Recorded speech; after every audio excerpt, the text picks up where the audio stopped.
The North Dakota State Bison are the most dominant FCS program in all of human history, and this is finally the first year they're going to be in College Football 27, and that's because they have officially moved up to FBS into the Mountain West, and thanks to the EA Creator Network, I'll be capturing their first ever rebuild where I attempt to be the first person on the planet to bring the Bison to a College Football Playoff National Championship. Now, I do want to mention that this is a work in progress build of the game, so make sure you keep that in mind. Also, fellas, don't forget to get that MVP Plus membership so you can get the early access and the bonuses that come with it. Now, fellas, let me tell you, this genuinely, wholeheartedly might be the most ambitious, most difficult challenge I've ever attempted, because with the addition of Dynasty points, rebuilding a G5 program is going to be harder than ever before. With North Dakota State only coming in with 500, I mean, we're going to have less Dynasty points than Southern Miss, than Louisiana Tech, less than Miami, Ohio, less than the actual Ohio, and when you combine our very strenuous circumstances with the fact that this is the very first time I've loaded into College Football 27, I really don't know if this rebuild challenge is even possible. So obviously, we're going to be taking over North Dakota State as a head coach. This is always like the toughest decision to make at the start of a dynasty. Like, do I want to be a motivator, recruiter, or tactician? And with the Dynasty points this year, I really don't know what the meta is. Again, this is the first time I've ever loaded into College Football 27 Dynasty, but I'm going to go with recruiter because hopefully it'll help us out, minus not having a lot of Dynasty points. All right, brother, I think we are ready to roll. Got the nice little sweater vest, got some joggers on. Actually, for my demeanor, I kind of want to be intense. I'm also a hand on knees kind of guy. Mad scientist for the adaptive AI. Now, Dynasty point strategy is where I'm kind of struggling because I don't know. It's the first time I've tried this. Do I go with recruit and retain, talent acquisition, portal program, balanced, developmental? I mean, I feel like the move is trying to acquire the most talent possible, like in any given fashion, so I suppose we'll stick with that. Now, I'll turn up my aggressiveness on offense just a little bit up to 55. Let's actually go with 60. Oh god, I completely forgot about the expectations from the athletic director. Again, this is tough, man, because you're the greatest FCS program of all time, moving up to FBS for the first time ever. So, like, obviously, you're not going to be able to sustain the same amount of success as you had at the FCS level, but you expect to be immediately one of the best G5 teams out there. So the demeanor for the school is impatient. So that's not good. Might get fired in this rebuild. Might be a one-year rebuild today. I currently start at 80% safe, which kind of scares me a little bit. I'll get 5 coach points per season, and my expectation is just to make a bowl game. Okay, I thought I can work with that. They want to make a bowl game in the next 3 seasons. They want me to win more conference games than last year, and he only wants me to win 25% of my home games. I feel like, dude, me personally, if I don't achieve all 3 of these goals this season, I've been a complete and utter failure here. So you best believe proudly we're going to be signing this contract, become the next head coach of the Bison. Starting off with 150 coach points, big dub. And also, because we have the MVP Plus subscription, we have unlocked Rainmaker. You'll see what that does in just a minute. It is going to be massive for us today. So again, I'm a little overwhelmed already because I don't know what I'm doing this year. I guess the first thing before we do anything else is evaluate our roster, because North Dakota State, man, they have had some talent. Starting off at the quarterback position, redshirt senior Nathan Hayes could be our starter this season. Behind him, we have Preston Brown, so we're only going to have Nathan for a season. And with Preston Brown only being a sophomore and Xander Smith being a redshirt freshman, it's probably going to be one of those two to be the future of this program. Again, North Dakota State's had a lot of success at the quarterback position, had Cole Payton drafted last year, so let's see if Nathan Hayes can play better than that 72 overall, maybe again, hopefully end off his North Dakota State career with a bowl win. Oh, now DJ Scott is a tough one, man. He's an 83 overall redshirt junior, probably one of our highest rated players in the entire team. So the issue again is, like, we start off not meeting his deal breaker, so if we don't get better this season, we're probably going to lose him in the portal. We also could give him those Dynasty points, give him a sweet little NIL offer to keep him around. By the way, I got to point out, I absolutely love our teams overall. We should be national championship contenders immediately. Now, not too bad at wide receiver, got 76 overall Jackson Williams, who hopefully will come back for another season. We currently don't meet his deal breaker, but hopefully that changes with the way that we play this season. Now, I really like the look of Carver Judd here, true freshman, 70 overall. Again, same thing, we don't meet his playing style right now, but by the way we hopefully play offensively through the season, we can change his mind. Some really good young talent this team at wide receiver. Like, if we can play our cards right, 4 of our top 5 guys in this position should be coming back next season. Reese Kessel looks really good at tight end as well, like a redshirt sophomore, 75 rated. Hopefully can keep him around for the next couple seasons. Now, offensive line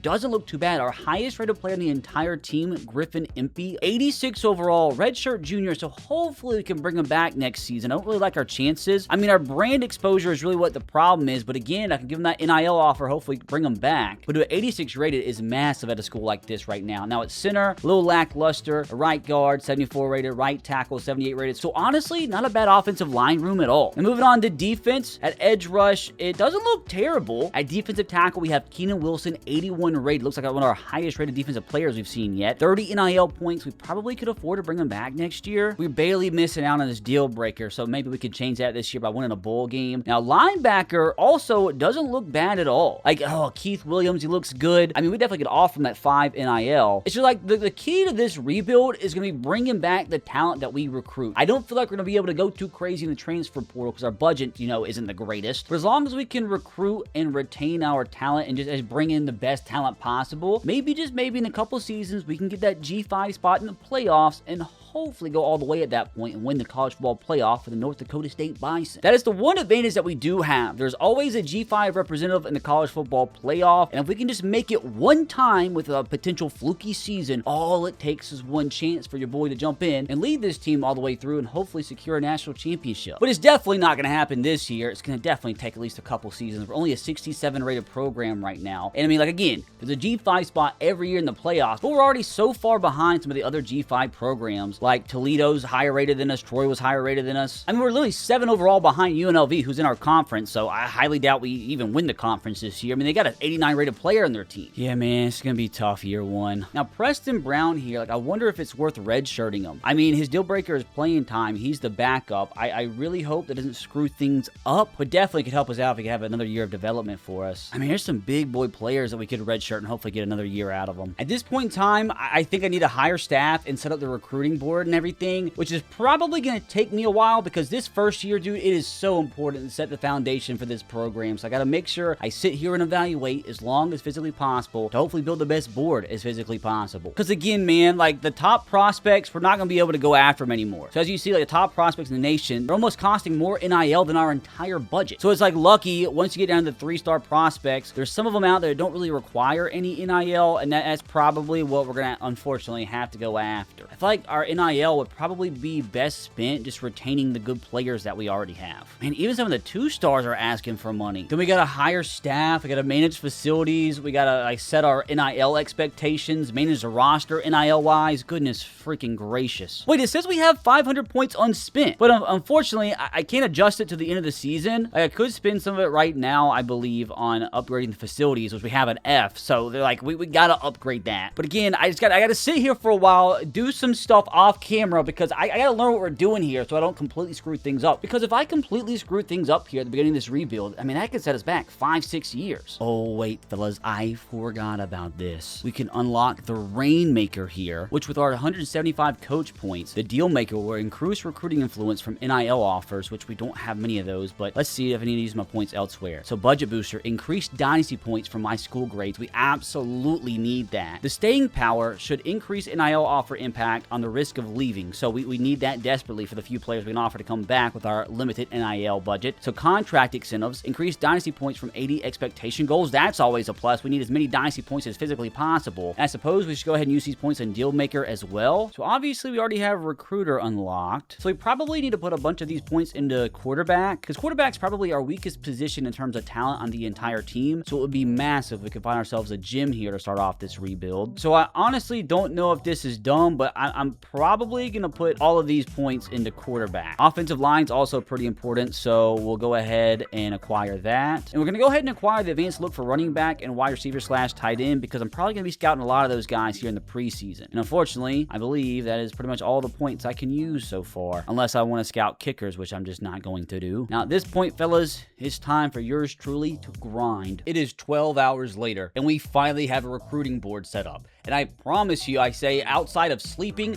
it took me all those 12 hours to figure out what to do to optimize this dynasty. I was forced to go into another dynasty to figure things out because I cannot afford to screw things up here, but I think I have a pretty good recruiting board set up. But unfortunately, in the meantime, I have learned that this rebuild is going to be even harder than what I explained in the intro. Like, I really don't think I knew what I was up against, man. Because if you look at my school ratings, our championship contender is an F. Even though we're the most successful FCS program of all time, we still entered the FBS level with an F championship contender. We have an F program tradition, our brand exposure stinky, stadium atmosphere is an L, our campus lifestyle in Fargo isn't good, very mid-tier academics. We at least have a decent conference prestige, a decent coach stability. My coach prestige sucks since I just got started my career, and our athletic facilities literally bottom tier. And that's not even it, boys. I promise you it gets harder. Being from Fargo, North Dakota, our pipelines are very limited. So as you see here, boys, there aren't many good players that we even added to our board from our pipeline. I spent so much time and effort the last 12 hours figuring out how to scout, the best way to go about scouting. So as you see, there were very few players even in our pipeline that I added to my recruiting board, which we will go over in just a second. I think I do have a really good starting board. Like even the few pipelines that we have, like Minnesota, Idaho, the best pipeline influence level we get is a 2. But as you see at this moment in time, there are literally 0 high school recruits from the state of North Dakota. So that sucks. Literally 0 from South Dakota either. So we legitimately just can't even recruit in state. Now, I halfway figured out the blueprint is still something that we're going to have to learn throughout today's video. The recruiting NIL budget, we can't change that until week 0 of the regular season, which should be coming up soon. We can't manage the roster NIL until after the season. Same thing here with the facilities. The one thing I really thought we should do is go ahead and upgrade these facilities, or at least competitive. But unfortunately, that's something else I can't do until the end of the season. So in the meantime, with the Dynasty points that I did have, I went ahead and hired ourselves a fundraising league. As you see, it took 350 of our Dynasty points, which I think we had 400 to start off with. It's going to give us an extra 500 Dynasty points increase at the end of the season, which is going to be massive. I can't do anything with our coordinators yet. Unfortunately, they're both like F coach prestige, but maybe at the end of the season, I can fire both those guys, get somebody better. Again, it's just gonna be super hard navigating and figuring out how to allocate all my Dynasty points, because as you guys saw, it's very limited, but I think I've made the right decision to start off this rebuild. But with that said, fellas, it is now time to go over this recruiting board. I didn't have enough time to scout everybody, but I tried to do my absolute best. But let's go position by position and show off who I really want to land this year. And as you'll notice, kind of the strategy was going after prospects that are expecting 0 NIL. Now, unfortunately, the quarterback position, even the 3 stars like this guy, Fano Togafo, he's expecting at least 35 NIL, which unfortunately is the bare minimum for a 3-star quarterback. But thankfully, it's not the same for all the positions out there, as they're all weighted differently how much NIL they're expecting. Now, even the 2-star here, Kevin Casillas, probably the best 2-star that I was really looking at. He even expects 15 NIL. But my favorite out of the 3, as we at least need to sign 1 quarterback this year, is this guy, John Redwine. What a name. He's expecting 35 NIL, so it'll probably be our most expensive player. But as we have scouted him, looks really good, fellas. 92 throw power, the awareness low, 89 speed, has a natural mental ability. Definitely could see this guy being the future of this program if he stick around for all 4 years. Now, running back, we found ourselves our first gem. Ari Ogbwe, expecting literally 0 NIL, which is music to my ears right now. 89 speed, some other good ratings, so hopefully we can land them. We do need like 2 running backs this season, and again, like I don't know how this is going to go. We might not even sign any of these guys, because very few of these guys are even interested in our program. Like there's like 5 players in the entire country who even began this season interested in the top 10 of North Dakota State. Devin Callaway was one of them, I believe. So he is one of the few players we actually have on our board that have like a pipeline bonus, but he's a JUCO running back. I'll take him though. Honestly, I think we're the highest rated players in the country in our entire board. But again, even if we don't sign a bunch of these guys on our board, we still have the transfer portal, which again, I have no idea what to expect. Now, wide receiver, dude, this group is amazing. Wide receiver is definitely not our biggest position of need, but man, these 3 guys, we have 2 gems that we did find. Mike Anzog, contested specialist, 6'4" with 90 speed, 93 acceleration, dude. Probably one of my favorite prospects in the entire board. Now, next off, we have Colin Wolford, 94 speed speedster, 5'9", 179 from Colorado, and he has the takeoff ability, as you guys know, is incredible in this game. Then we have a 2-star gem, one of the very few 2-star gems that we found. Curtis Wooden, only 86 speed, but he's a 6'3", gritty possession archetype, has the workhorse ability. I honest to God, at all the position units that we have on our board, I really hope we can land all 3 of these guys, because I think these 3 guys could make up a really good wide receiver core if they could develop the next 3 years or so. Now, tight end's another position group that I found 3 guys at that I wasn't really expecting. Like, I really only wanted to sign 1, but Matt Teague, he looks really, really good. As you can see, you can only scout some of the players partially. Matt Teague, though, what I scouted looks good outside of the catching and pass block. The other stuff looks really fast, which is kind of all I really care about. 6'5", 250, good size. Good size again from this 2-star Trevon Stacy, but I found another gym 2-star, Sean Forney. Doesn't have the greatest speed, but he's a gem. Now, found some decent offensive line prospects. Manny Denson, he's 6'7". Hopefully can land him. Got a decent looking 2-star here, Braylon Burnham. I ran out of scouting points. but he looks pretty decent. 87 strength. Everything else looks like it's about 70. This guy, Jonathan Landers, again, couldn't fully scout him, but he looks like an absolute gem. 3-star, one of my favorites on the board. Hopefully can land him. Got a decent 2-star behind him as well. We definitely need to sign a couple centers. Now, defense was kind of hard to scout because obviously, as you guys saw earlier, I didn't use any of my scouting points in the coaching tree towards any defensive positions. So it's kind of just going to be lucky whether or not any of these guys actually pan out to be gems or not. But they at least look decent from the surface. J.D. Spalding, probably my favorite defensive prospect. 84 speed we already saw from the outside linebacker position. So hopefully we can land him. And again, the common theme, as you see from most of these positions, they all have 0 expected NIL. Even like a lot of the 3-stars out there expect like 150 to 200 NIL points. And obviously we can't afford that. But luckily, there's maybe 5 to 10 depending on the position that don't expect anything. There are some positions that every 3-star expects something, but as you see, the common theme is going after players that are going to cost me the bare minimum, like Willie Allers here, 90 speed cornerback. We didn't get to scout him fully, but again, 90 speed is good enough for me. 0 expected NIL. And this 2-star looks pretty good too. We didn't get to see his speed, but it looks like it's going to be pretty high on up there. I'm not kidding you. I probably spent 2 hours alone trying to perfect my board. Imagine after all that, I don't even sign any of these guys. So a lot of work just went to what you guys saw. Now, what I haven't done yet is look at the custom schedules, which I think we're just going to allow the schedule to be what it is in real life, which means we're really not going to tweak anything here. Our first ever FBS matchup as an FBS team is going to be against Jacksonville State. Well, I actually played that game. I'm kind of limited for time, so I don't know how many games I'm actually going to play in this rebuild, but we'll at least play the first ever game as an FBS team in program history. I'm not going to lie to you, the schedule is actually really weak, which in my opinion is probably a pretty good thing when it comes to our expectations and really what we want to do as a program in this rebuild. Because again, the goal is to make the playoffs at least once. Because if we make the playoffs, hopefully my skill level can take over and we can go all the way, win a national championship. And I really don't know if the best path forward is to have a weak schedule, maybe go undefeated and then make the playoffs as the 12 seed, or is it like absolutely vital that we schedule ourselves like a top 10 opponent and have to beat them in a season for us to actually eventually make the playoffs? But we'll start off with a super weak schedule. We're going to keep it the exact same like it is in real life. But I'm not kidding you guys, like with how weak the schedule is, I'd be pretty underwhelmed if we didn't win at least 7-8 games. Like we've absolutely got to win a bowl game this year. So 12 hours later, as we advance into the following week, as we cannot change our support staff after this, which is fine, but as we sim forward for the first time today, hopefully guys will allow me the courtesy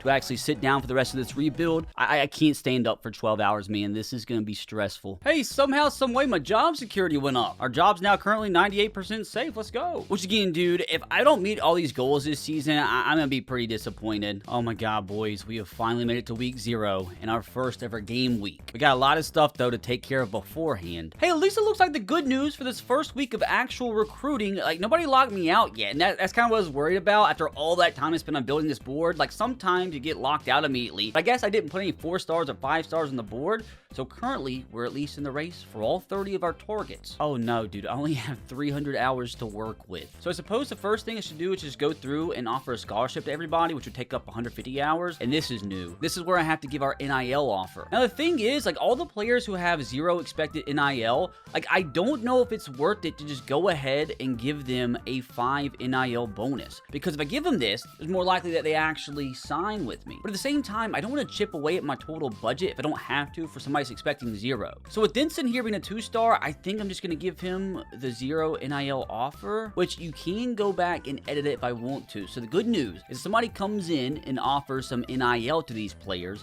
I can edit that and bump the offer up. So that's good. It's not a one and done like that. Like the only players I'm going to offer NIL to are the quarterbacks. So John Redwine here, and at the same time, like they expect 35 NIL at the quarterback position, but somebody might not offer him that. But at the same time, I do want to lock in John Redwine, so we will give him a 35 NIL offer. It's probably going to be our biggest NIL offer of the entire season. But then Kevin here, he's a 2-star. He's still expecting 15 NIL, which is insane. He's going to have like the second highest NIL offer of anybody on the team, but I will go ahead and give him that because we do need to at least add 2 quarterbacks. Now, here's the thing. I want to test out with Togafau here. If we can't get John Redwine, I'd obviously love to get him. But, like, I don't want to offer him the 35 NIL just yet, so, like, what happens? Okay, he's very disinterested. I'm still going to give him the 0 NIL offer and just see what happens as an experiment. Because, again, if nobody gives him money, we should be fine. Now, as a test, what I do want to do is offer some of these players that I desperately want 5 NIL. I know I just said I don't want to do it, but like the players I desperately want,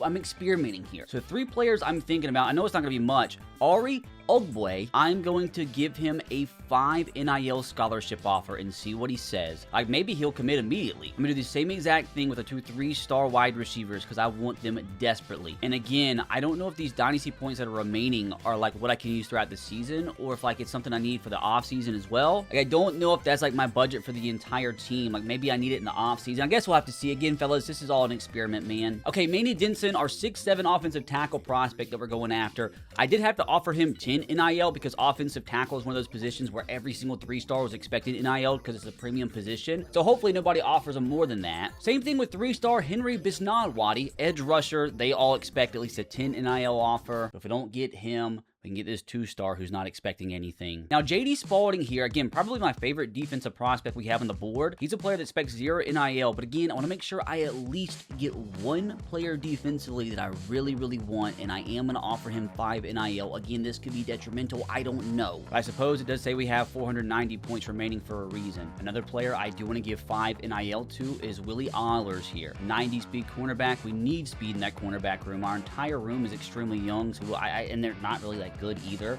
So hopefully we can get somebody that can develop hopefully into an All-American for us. Now, one last experiment I do want to do here is give a 2-star a 5 NIL offer and see if they might commit after the first week. He's an 87 speed free safety, which is fast for that position, especially as a 2-star from Pasadena, California. So let's see if Alex Denson maybe commits early on in the season. And like also, it's like, are the minutes that you spend on a recruit more important than like the dynasty points that you use? So I think I'm just going to start off by like simply putting 5 points on everybody. That way, at this point next week, everybody has 5 minutes spent on them and also been offered a scholarship. Again, man, like I don't know if that's the meta. We're just learning together, boys. And also, I don't know if like 30 recruits on my board's too much either. Like I don't know if I'm like spreading my minutes too thin.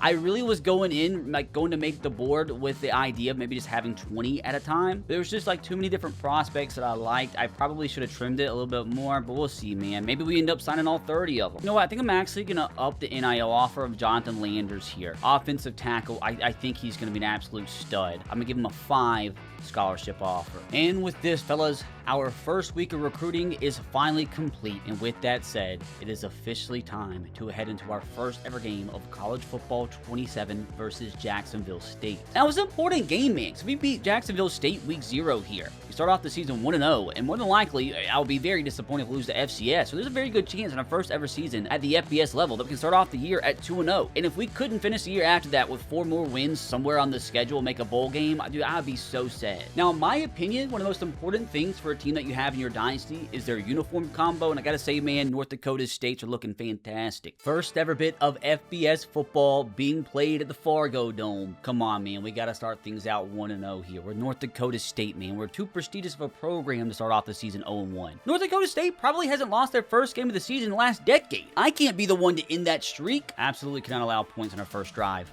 What a tackle. Good start. Quick pass on the outside. Dude, I mean, he broke a tackle, but at least we're getting to the football. What a tone setter it would be. Our first ever drive at the FBS level, forcing a 3-and-out here. Going 5 wide. Oh, come on. Give the quarterback, please. Come on, please. Please, step up. Big hit. Oh, he got it. What a play from the quarterback. That's all right. As long as you bend, just don't break. Out the middle. I mean, at least we're tackling well. Come on, get our first sack. Okay, threw the ball away. Almost an interception, but another 3rd down and long. All right, Jacksonville State got us the first time. This time, we're going to get off the field in 3rd down. Quarterback scrambling again. Please. Big hit. He forced a fumble. They recovered. It's fine, though. It's fine. Quarterback tried to pull off what he did on the first 3rd down. This time, we forced a big hit, forced a fumble. They recovered, but it's fine. We finally forced a punt and get to see the North Dakota State Bison in action on offense for the first time at the FBS level. Gotta remember, got a really good running back, got a pretty good quarterback, got some decent wide receivers. We gotta play to our strengths here. First play, decent little 5-yard carry. I'll be honest with you, we're probably going to be a running team early on as we learn things, especially with our very talented running back. Scott with another handoff of the middle. First down. Let's go a little up-tempo here. After hitting him with 2 straight runs, we're going to a little play action. A is open. Give me a good throw. That's a great throw. The tight end with the catch. Kessel. Spin move. Okay, he's going to break the tackle. Stay in bounds. What a play. 29 yards in the first pass of the season. All right, we're going to pitch it. Last second. Oh, what a play. Scott. I was about to try to hurdle. I probably would have fumbled. I did. I'm glad I didn't because we pick ourselves up on another 11, 12 yards. What a start to life at the FBS level, boys. Inserting our dominance already early on here in the first quarter. Little drag routes. Open tight end again. Who's going to make the catch. Throws a little behind him, but still completed. All right, looks like the backup running back checks in for the first time. We are going to be giving the ball for the first time today. Handoff. Nice hole. Cut outside. First down. We are going to go hurry up again here. Keep Jacksonville's defense on their toes. Oh, slant's wide open. Let's go score. Go score. Williams in to the end zone. What a start. Touchdown on a 70-yard drive. First time out on offense as an FBS team, dude. Let's keep playing like this for all 4 quarters and come out in our first ever FBS game 1-0. Not good, though, fellas. Not good. In a couple plays, Jacksonville State already just outside the red zone. But again, fellas, as long as you bend, just don't break. Handoff at the middle. Oh, no. Not tackling well this drive. Okay. We forced a fumble there. That was almost, that was a clutch tackle there to get off the block and tackle him before we got to the end zone. But he also forced a fumble. It would have been nice if I was there to recover it. Hand off at the middle. Touchdown, Jacksonville State. Unfortunate drive, boys. Got to answer. Got to answer strong next drive. Jet sweep. First jet sweep of the season. Okay. Probably never running that again. Preston Williams on the outside. Can we get our first deep pass of the season? He didn't win off a press. B is open, though.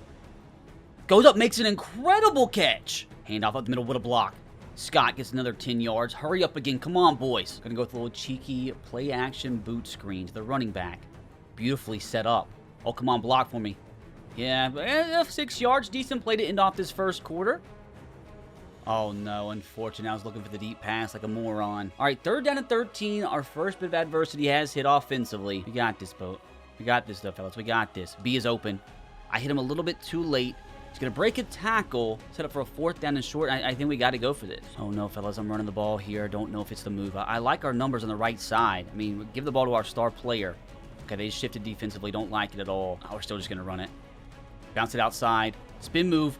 Scott, what a run from our star running back, man. When you need him the most, give the ball to your best player. Play action. And scramble. X is open. We couldn't get the ball off. Oh, just dump. No, not good. Not good. Oh, no. Disaster. Absolute disaster in the Fargo Dome. Quarterback tried to get the ball out last second. Ball slipped out of his hands. Offensive lineman couldn't recover, and Jacksonville State pounces on it for a defensive touchdown. Oh, what an absolute nightmare. Maybe they can review it. Maybe it can be reviewed and it was a forward pass. I guess I'm going to challenge it and just see what the refs say. I don't know. I think it might have been a fumble. I don't think his hand was going forward. It's very debatable, man. Touchdown stands. Jacksonville State takes the lead on the mistake from the quarterback, 14-7. Not going to lie, boys. Vibes are low. Vibes are extremely low. And after the running back to the outside, got the edge. Okay. Good answer to start the drive. Get about 9 yards. Going to up tempo because I'm mad. Handoff. Oh, what a run. Bounce it outside. Oh, that was almost a 30, 40-yard gain there. If we could have got to the outside there. Quick passes. Open receiver to the outside. Nice little 7-yard gain. Let's keep it going. Points are absolutely vital on this drive, fellas. Halfback screen to our best player. Cut back inside. Follow your blockers. Nice little 10 yards. I think that 3rd-string running back checks in for the first time today. Oh, what a block. Oh, let's go. He gets a chance. Oh, so close. So close to breaking that all the way. Definitely feel like we're more of a running team right now. A lot of success on the ground. Another handoff to the backup. Another big gain up the middle. Let's go. Be smart here. Oh, man. Just throw the ball away. Let's not have another disaster. Look for the easy passes here. Again, just throw it away, man. I'm not seeing anybody open right now. God, this is a massive play here, fellas. I'm going to have to call a timeout. We can't get the snap off. Oh, God, fellas, have got to have this big-time players make big-time plays in big-time games. The comeback, please. The comeback, please. Perfect. Hang on to it. What a catch from the receiver. Oh, my goodness. Big, strong hands from our outside receiver have got to follow that up with a touchdown run here. Scott, up the middle. Bounces off of tacklers. Can't get anywhere. This time, though. Bounce it outside. Scott. Touchdown, North Dakota State. What a freaking answer. Now, hopefully within this 2-minute warning, we can force Jacksonville State to a turnover. They're actually kind of just taking their time here. If they just run the ball, we can call a timeout, maybe get the ball back before halftime. Yeah, they're chewing all the clock here. Yeah, they're, play action pass. The drag's covered. Oh, right there. Oh, I honestly didn't think it was going to throw that. We already called a timeout. Maybe get the ball back. Oh, take it off the quarterback. Big hit. He made me miss. Man, that quarterback's got some wiggle to him. I shouldn't have tried to big hit him. I was really trying to go for the big play. I should have just conservative tackle, and it could be a 4th down right now. Now we got to make sure they don't get in the field goal range. Okay, they're taking off again with the quarterback. Here's my chance. Big hit. Oh, he hangs on to it. They have no more timeouts, though, but I feel... I'm a little worried. I feel like me calling my timeout is now going to get them a free field goal. At least I do get the ball at half. Maybe we can still force that turnover that I was looking for. Yes! All right, they're just going to take it to half. Thank God. After the disaster fumble, looks like they're going to take it to half. Thank goodness. Going to halftime, 14-all. After that disastrous fumble 6 for Jacksonville State. I'm glad that we answered. I'm glad that we notched things up. It is time to come out as we get the ball to start off the second half and hope to God, take this lead and not look back. Oh, come on. Lock in, boys. What a disastrous start to the second half. Our star player, running back, false start. Toss to the outside. Good block, but good outside leverage from the linebacker. Only get 4 yards there. I'm just going to take off. I got scared. Just don't fumble, Hayes. Don't fumble. All right, 3rd and 7. Dude, we just can't go 3 and out. Hayes going to be open. Tight end. Big, strong hands here. He drops the football. Going to have to punt. Good leg from our punter, though. Don't hit him. It's fine. Let's play some good defense here. So much for good defense, man. And 2 plays are already in plus territory. Don't like it. Don't like it at all. We need our first turnover of the ball game here. Hand up to the middle. I mean, we forced like multiple fumbles. We just can't get the ball, dude. And now we can't tackle. Dude, it's just like 2 disastrous plays today have defined this football game. Our fumble and a few plays where we just can't tackle. We've been so good at tackling outside of the few broken plays. All right, boys, got to have points here, or it might be a GG. Don't see our tight end open. Just throw the ball away. Oh, that was almost our second massive disaster. Give this guy, I mean, I don't think our quarterback has that strong of an arm. So, like, I think we just really need to try to play the short game. Take off with the quarterback. Just scramble. Get the first down. Slide. Don't fumble, please. Hand off to Scott. Couldn't block. 2nd down and 12, man. Gotta have it. Oh, this lane is open. Make the throw, please. Good throw. Good catch. That's what I'm talking about, man. It's the first time we completed a pass of like 15 yards, I think, since the first quarter. Oh, disaster. Disaster of a halfback screen. Play action here. I think we're just going to take off with the quarterback. Hopefully get some yards. Throw the ball last second. Thankfully, no disaster. Man, what a play this is, boys. I mean, I just feel like we got to have this. If nobody's open, I might just chunk it deep to Collins. Scott out of the backfield. Scott, please. Scott, please. I need you to go up. Make this catch. Scott. He actually came down with that, dude. That might end up being the biggest play of the game. Scott, we just need to feed him the football. By far, our best offensive player. I have no idea how he came down with that. I'm not asking questions whatsoever. Scott, the middleman. Feed Scott, baby. Feed him. We got to give him all the NIL budget that we have, man. That's the only way we're ever going to make the playoffs. Keep feeding Scott, baby. Unfortunately, got stuffed that time. Oh, God. The new QB sneak. Timed it pretty good. And we got it. Oh, drag. Open. Oh, why do we throw it so slow? Brother, we really can't settle for a field goal here. Need somebody to make a big play. Slane is open. Disaster. Oh, no. Oh my gosh, that scared me. Field goal's up. It's good. We cut into their lead, but we have absolutely got to force a stop in this upcoming drive. Standing up for the rest of this, man. We got to lock in. Put your 4s up, boys. We have got to come out of this game winners. Hand off of the middle. Come on, tackle. 2nd down. And this would be the perfect time to force our first turnover as a defense at the FBS level. Come on. Fumble. I thought I was about to call it. 3rd down and 6, man. What a freaking play this is. Get a stop here. We have a chance to go down the field, take a lead. They pick this up, man. They might be able to chew the rest of this clock. Oh, wide open in the middle. Force a big hit, and he hangs on to it. It's okay. We're fine. As long as they don't get into the end zone, we still have a chance. Oh, what a hole. Gotta hang on. Gotta tackle. Okay. Good tackle. Wrap up. Quarterback's taking off. Oh, I was a step too late, man.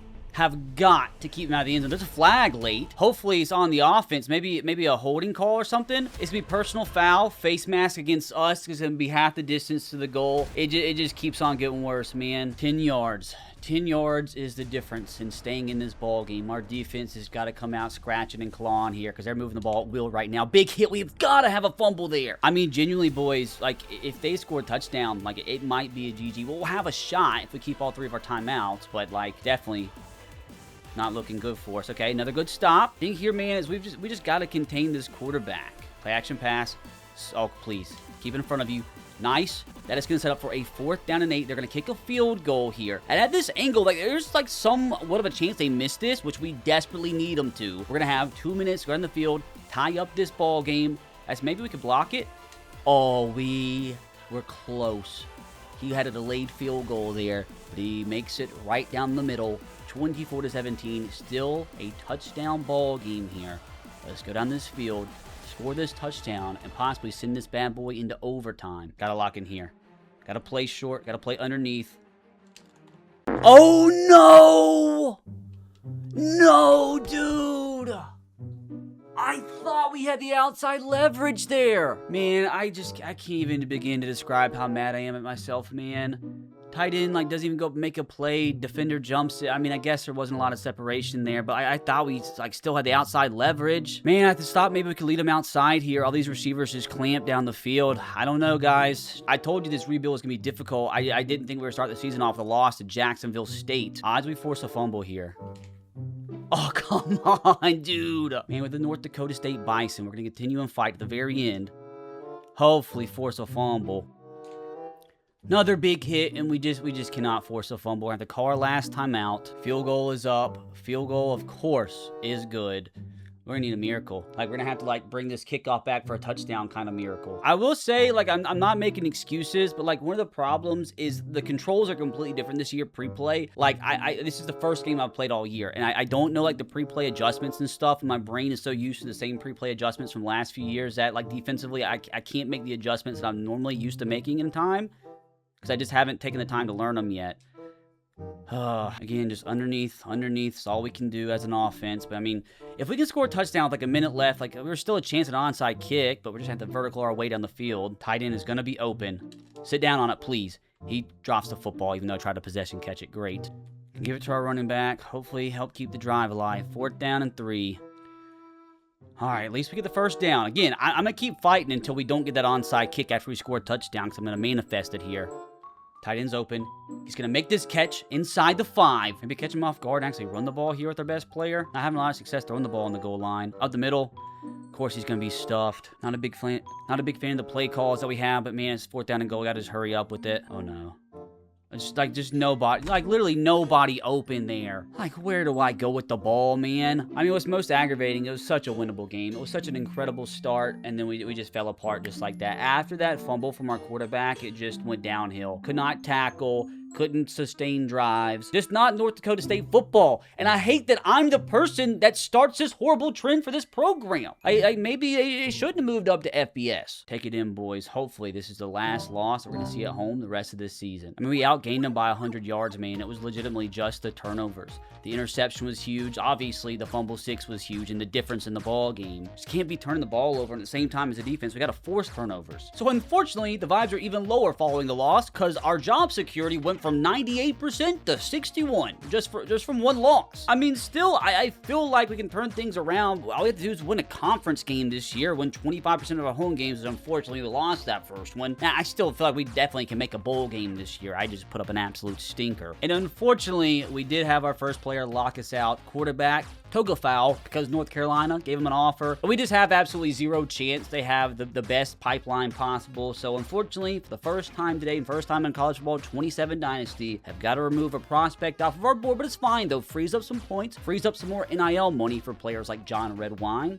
See, like, this is the disaster right here, boys. The running back that I desperately wanted, Ari Ogbue, Maryland just gave him an offer, and unfortunately, they have the highest pipeline. And again, I have, like, no good pipelines in the entire country. So it's like, is this an instance where I need to just like go ahead and up his NIL money? It's like, do I up his offer? The most it lets me go is up to 10, unfortunately, but I guess I'll do that and hopefully have a better chance to land him. I'm at the point where I'm like desperate to get him, so I'm actually going to add 25 hours to him. Oh man, this is going to be so difficult. Like Mike Ansaw here, the wide receiver that I so desperately wanted. As you see, Stanford's offered him, and like there's just no way, like we're going to have to up the offer for him too. And what I'm noticing is like the expected NIL is going up for these players after I offered them. Like, it's not staying at 0 anymore. So I suppose I'll up it by a little bit. Thankfully, Colin Wolfert here didn't get a scholarship offer, so I need to just go full press here, give him 25 hours. Even Curtis Wooten here, Northern Illinois steps in, offers him, so even for him, like if I want this 2-star, I'm gonna have to add even more points to him. Imagine after all the time I spent on the recruiting board, I don't even sign like one of these guys. It's like I literally didn't get into anybody's top 10. Like I'm their only scholarship offer. Like for some of these players, I'm the only NIL offer, and I still haven't made their top 10. It's like I'm worried I'm gonna end up like wasting so much time and just end up not getting any of the guys that I actually actually want. Oh, hold on a second, boys. I lied. Dorian Mitchell, a 2-star.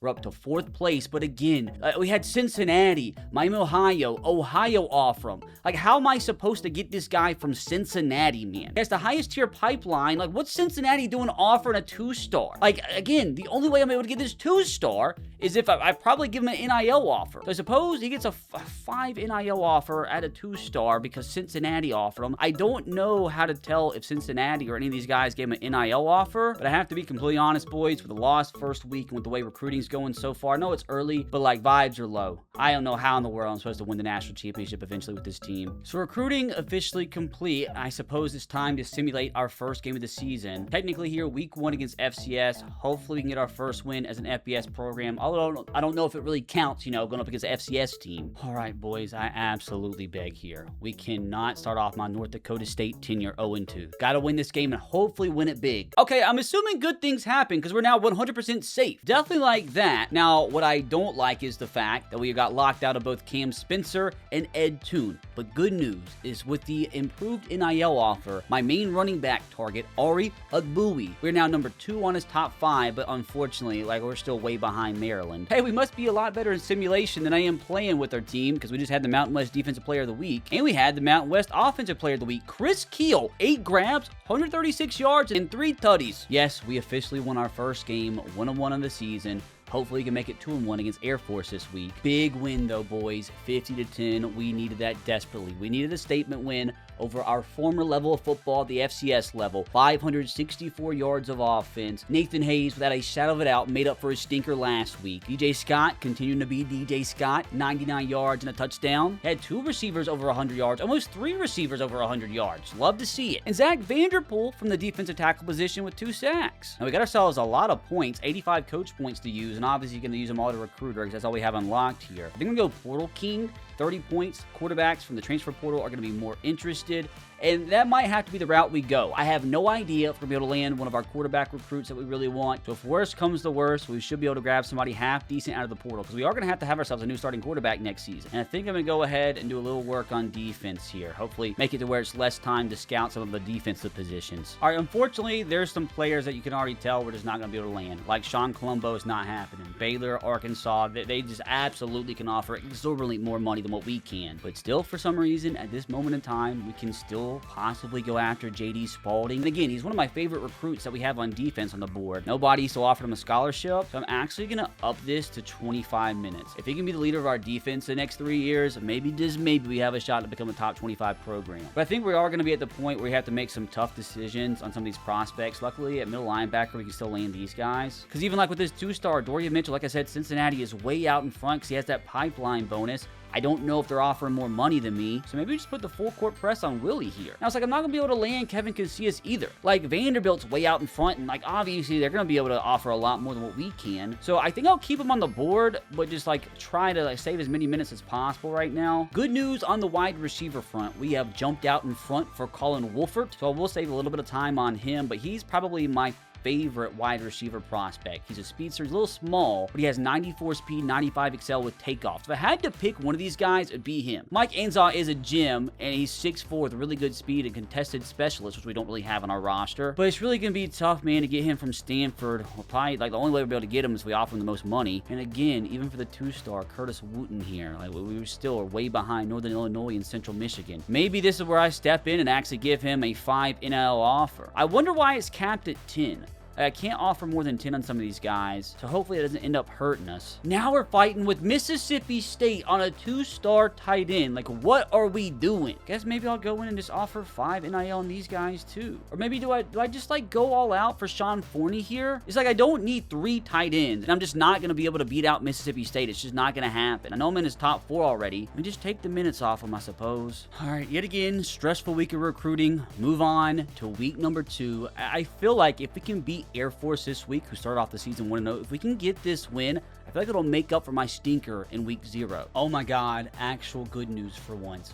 2-1 on the year, which means we obviously beat Air Force. I don't know by how much. We won 32-27 by the skin of our teeth. Oh, but fellas, a win is a win. And right now, I know we put up a stinker week 0 against Jacksonville State. If you told me we started off our FBS career 2-1, I would have took it. I mean, domination, outgetting by 100 yards. Nathan Hayes has been great outside of me playing with him. 336 yards and a touchdown on the ground. DJ Scott, I mean, I would hope we can actually give him the ball a little bit more, averaging almost 7 yards per carry. Jackson Williams balling out, man. 12 grabs, 147 yards. I think this the best course of action is just go ahead and like maxing out recruiter as fast as possible, because hopefully by the end of the year we can have it maxed out to where pretty much every position we get more interest in the portal. And that unfortunately might be what we have to live by and build this team through is the portal if we can't land any of these high school recruits. Which, speaking of high school recruits, obviously time to check out the recruiting board. Okay, good news, as we have jumped to first place on John Redwine's board. We're his only scholarship offer, but he is my main target at quarterback this year as a high school recruit. Even Kevin Casillas were up in the top 7, but I think the projected cutoff is about to hit. We'll probably have to take him off our board, which would free up 15 more NIL points. We are still second on Ari's board, which I guess as long as we stay second, there's still a chance. I might honestly just have to keep upping his NIL offer, which I don't even know if I can. I can't. It's maxed out at 10. Well, up to second on Mike Anzaw's board, right behind Stanford. I mean, still quite a ways behind him, but you best believe we're going to fight until the very end for him. We are still number 1 on Wolfert's board. You like to see that. And we are number 2 now on Wooten's board. Again, I can't believe I had to offer 2 NIL points to a 2-star, yet here we are. Again, it really could screw us down the road. I don't know. It says we have 440 points remaining, but I feel like that's for my entire roster that I'm going to need to use. So I'm assuming I have to pay these guys these NIL points each and every year. So I need to keep it to a minimum, but at the same time, I got to build this roster some way, which we are now number 1 on the board for Sean Forney. Love to see that. We're number 2 behind Mississippi State for Trevin Stacy, but I think I'll continue not to allocate points towards them. We're not even on the board for Matt Teague yet, but nobody's offered him a scholarship yet. Not looking good for Manny Denson, man. We're still quite a ways behind anybody. We're apparently 10th on his board, but I still don't see us on there. It's going to be tough to land Jonathan Landers, man, but maybe, I don't know, like, do I offer him more money? Like, I'm assuming Wisconsin probably offered him quite a bit. All I can do is offer him 10, but again, still don't like our chances because they have much bigger pockets than us. Finally, number 1 on the board for JD Spalding. Nobody's offered him yet, which is incredible. We need that to stay that way, because if I can land him, at least I have somebody to build around. Hey now, we are number 1. I was about to sing All-Star, it sounded like, but Willie Ehlers, we're now number 1 on his board. So it's like, do I just allocate all my points towards him? Like, do I just stop worrying about Dorian Mitchell? It's just, I feel like Cincinnati's going to get him. I mean, I suppose I should go ahead and keep him on my board, but I feel like I should just go ahead and use all those points towards Willie. Still getting beat out for this 2-star, but we're now just behind Fresno State. Man, Jerron Chesley, somebody I really want. 5'10 hybrid. It's like, I feel like if I'm offering a 2-star 5 NIL, I might as well go ahead and offer Jerron a 5-star NIL offer. And unfortunately, Darren Browning has been taken off the board as we're officially locked out. Couldn't get in the top 10 for him. I don't think it was that good anyway, but we do need to sign a strong safety. So I guess maybe if I sign both of these free safeties, we can convert one of those guys over. Ooh, we had our first big upset of the Dynasty. Number 2, Oregon goes down to Oklahoma State, who I believe have an incredible offense. They're my pick for the Big 12 this year. Showing off why, taking down Oregon. Now it's our time to take down Sacramento State, a big matchup here. 2 programs that have both moved up to the FBS level at the same exact time. North Dakota State, Sacramento State, the 2 new teams in college football this year, and we gotta hope that we win the battle of the 2 newbies. Come on, improving to 3-1 on the year would be absolutely massive here. So following the week, our job security still 100%. We've officially checked off the goal of winning more conference games than last year, which I think was just 1. So I'm assuming that means we won against Sacramento State, which would be great. Okay, in the recruiting board, we unfortunately had our 2-star left tackle. Wait. Oh, no, we made his top 3. Okay, that worried me. We just had Kevin Casillas, the 2-star quarterback, lock us out of the top 5, which is fine, which kind of sucks, actually, because we were 6 on his board, but we don't need the 2-star quarterback if we can land a 3-star. So we went up to a level 7 school update. We're now 3-1, 1-0 in the Mountain West Conference. That was our first conference game this year. Fellas, this has been a magnificent start. If I would have won week 0, dude, we'd be 4-0 on the year. We yet again had the Mountain West Defensive Player of the Week while breaking the single-game Mountain West sack record? What in the world? Keenan Wilson. You see how many sacks he got? Like, what's happening right now? Dude, I'm a better simulator of the Dynasty than I am a player. We won 47-21, dude. Absolute domination. Like, we're going to have one of the best offenses in football right now outside of my... Okay, so I guess to be fair, Jacksonville State is 4-0 on the year, so that makes me feel a little bit better, and we could have very easily won that game. We could be the one 4-0 right now. 446 yards of offense. Our quarterback, man, Nathan Hayes, ways. Like, he's having an incredible season. On the ground, DJ Scott's been great. We might honestly have 3 1,000-yard receivers this year. Now, defensively, how many sacks did he have? 5 sacks from Keenan Wilson. 79 overall defensive tackle. We've got to find a way to keep him around, man. We currently don't meet his deal breaker, but it's not by that far. So there's a chance, especially if we can spend a little bit of money on him. Keenan Wilson will be coming back this following year. And my God, dude, 5 sacks in a single game. Like, Keenan, where did that come from? Like, no wonder we won this game. How he did not win National Defensive Player of the Week, who knows, man? He had 5 sacks, and that wasn't enough to beat out Cam Jones with his 5 tackles, interception. I guess he did have 2 fumble recoveries. I feel like 5 sacks is more impressive, though. First look at the top 25, as it does look like no G6 teams are in the top 25. Ohio State's number 1, Georgia number 2, Indiana 3. A bunch of undefeated teams left. USC is the first 4-0 team on the year. It's Oklahoma State. Like I said, guys, watch out for them. I think they're a playoff team this year. Still quite a ways behind for the running back that I desperately want. Again, it just sucks I can't up his offer anymore, or I would. Devin Callaway's my backup plan, even though he's at a junior college, but again, still haven't been able to make the top 10 yet. Like, is this an instance where I go ahead and give, like, even though I'm not in the top 10, go ahead and give him a 5 NIL offer? I gotta sign a running back. I've got to. It's my weakest position in the entire team. Things still looking half decent at wide receiver. We're way ahead for Colin Wolford here. Starting to catch up a little bit to NIU here. Maybe we can land at least 2 of these wide receivers.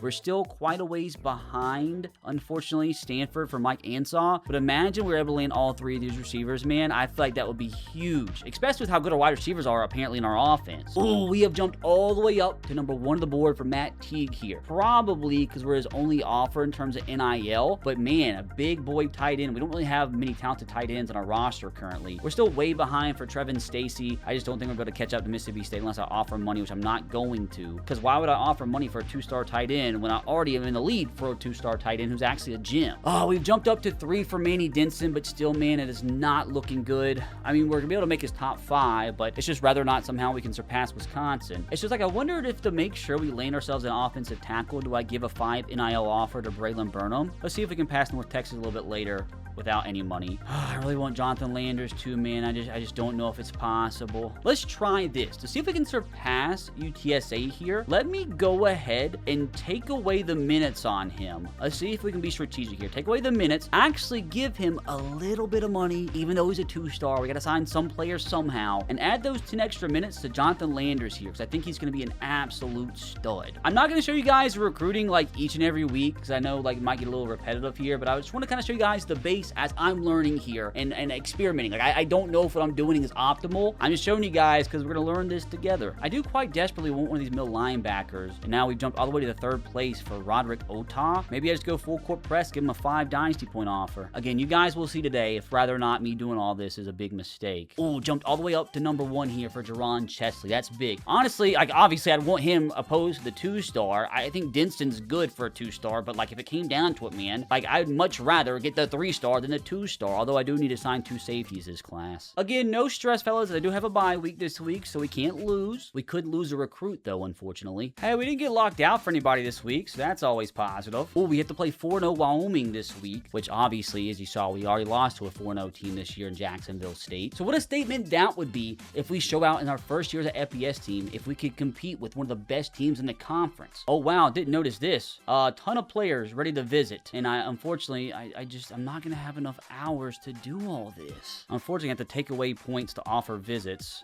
for some of these guys. So Egbui, I got to get him in ASAP if we want any chance to bring him in. And maybe could bring in his quarterback the same exact week. And that quarterback's potential wide receiver 1. Oh, I'm not going to have enough time, though. All right, a bunch of visits scheduled, which unfortunately means a lot of these players don't have any hours spent on them this week. But it'll all be worth it once they all visit. They all commit the same exact week. But how big would it be if we can continue our Mickey Mouse trend in simulation and take down the undefeated Wyoming Cowboys here? This would be our 4th win of the season. If we can get it done, man, there's no way we don't win 2 more games the rest of the year with the tear that we're on and make a bowl game this first year, right? We're 4-1, dude. Like, what is going on? Our 4th win of the season, we've literally won every game that I did not control. We're now 2-0 in the conference, up to the 79th team in the country. We're now apparently a higher ranked team than Clemson, higher ranked team than Rutgers. Dude, this is insane. If we keep winning, man, we honestly might end up the season ranked. Another tough game, though, this week. We're not going to get lucky 2 weeks in a row, right? 4-1 UNLV. If we win this this game. I'm not gonna lie to you guys. I know it's still really early in the season, but if we win this game, this could set us up for a Mountain West Conference Championship game in year 1. A win here, and that approves us to 3-0 in the conference. UNLV would fall to 1-1, and surely one of these other teams would fall to 1-1 this week. So again, that would set us up for a great chance to make the conference championship game this week, which would be insane in our first year as an FBS team. Oh, that was by far our worst offensive performance of the season outside of my stinker week 1. I mean, a win's a win though. Our defense stepped up big when we needed them to. Outgained them. Quarterback still had a decent game. We ran the ball all right. I wish we'd ran the ball a little bit more. First time this season though, we didn't have a 100-yard receiver, but again, whatever it takes to win. Dude, I wonder how many sacks Keenan Wilson has this season. Like, he's got to be close to like leading the country. I think it's finally time we put the hard sell on Ari Egbui here. We are still quite a ways behind Maryland, and he's getting close to his verbal visit, and we got to hopefully hold that off until week 7 until he visits. But if we go ahead and hard sell him here, the gamer pitch isn't bad at all. We got the conference prestige, we fit his playing style, pro potential is not great, but dude, hopefully that's worth it. We're now number 1 on the board of Kevin Callaway, unfortunately being because we gave him an NIL offer, but again, 5 points isn't terrible. Now, I wonder what happens if I take away his NIL points, just from an experimental standpoint. Again, if we fall down his board, we can just give him that offer again next week. So our recruiting for the week is finished, and I'll update you on that next week, but I have 75 coach points right now to use, and I feel like we're gonna get pretty dang close to maxing out the recruiting tier by the end of the year. Almost got running game, receiving game, and blocking maxed out. But now, fellas, it's officially time to see if this Mickey Mouse run can continue.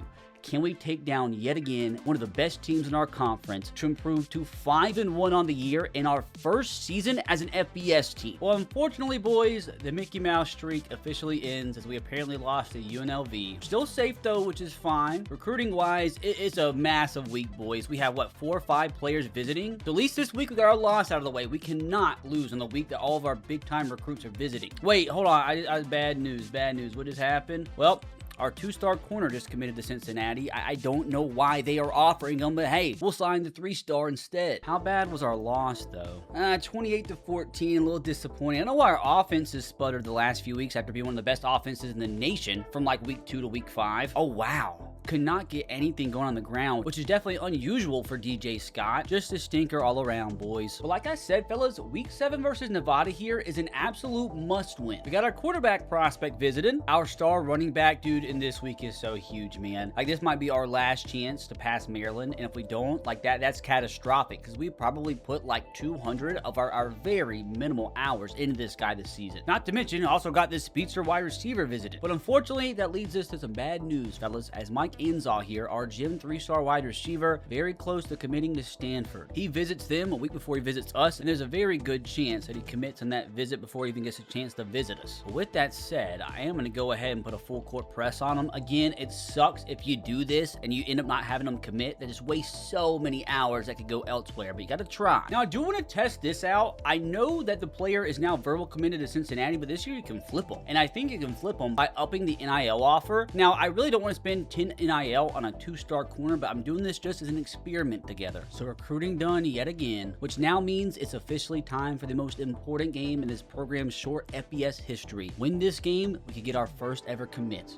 Lose, and we could possibly fall way down their board. And also a win keeps us in line for potential conference championship berths, so there's just so much on the line here this week. This absolutely cannot lose. As speaking of commit, oh my God, Ari Egbui has officially committed. I have no idea how he came back to secure this commitment, but oh my God, what a start. It's a hard commit too, so I don't even know if that can be switched. That's a good start. Anybody else? Unfortunately, no. Okay, we leveled up big time. I'm assuming that means we did get the dub. 5-2 in the Mountain West, now up to 72nd in the country. But with the good news and the commitment, also some bad news. Lost our right guard prospect, Jonathan Landers, to Wisconsin. Lost our #1 wide receiver prospect, and Mike Enzaw, to Stanford. We tried, boys. We tried, but that pipeline was just too much to overcome. But let's focus on the positives here, boys. This commitment right here is massive. We also unlocked Motivator, which is huge. huge. What's happening? Tactician unlocked as well. I do need to save up 75 coach points for Motivator because we can get it before the offseason and be pretty massive, because if you can get to the 3rd tier on each of these, you get a big offseason training boost, which should help out our players' overalls. Oh, good news. John Redwine is so close to committing. Interesting, as we're still number 1 on Devin Calloway's board. And the thing is, I don't know if it's worth like continuing to keep Mike on our board. So what I will probably do is keep him on there for now,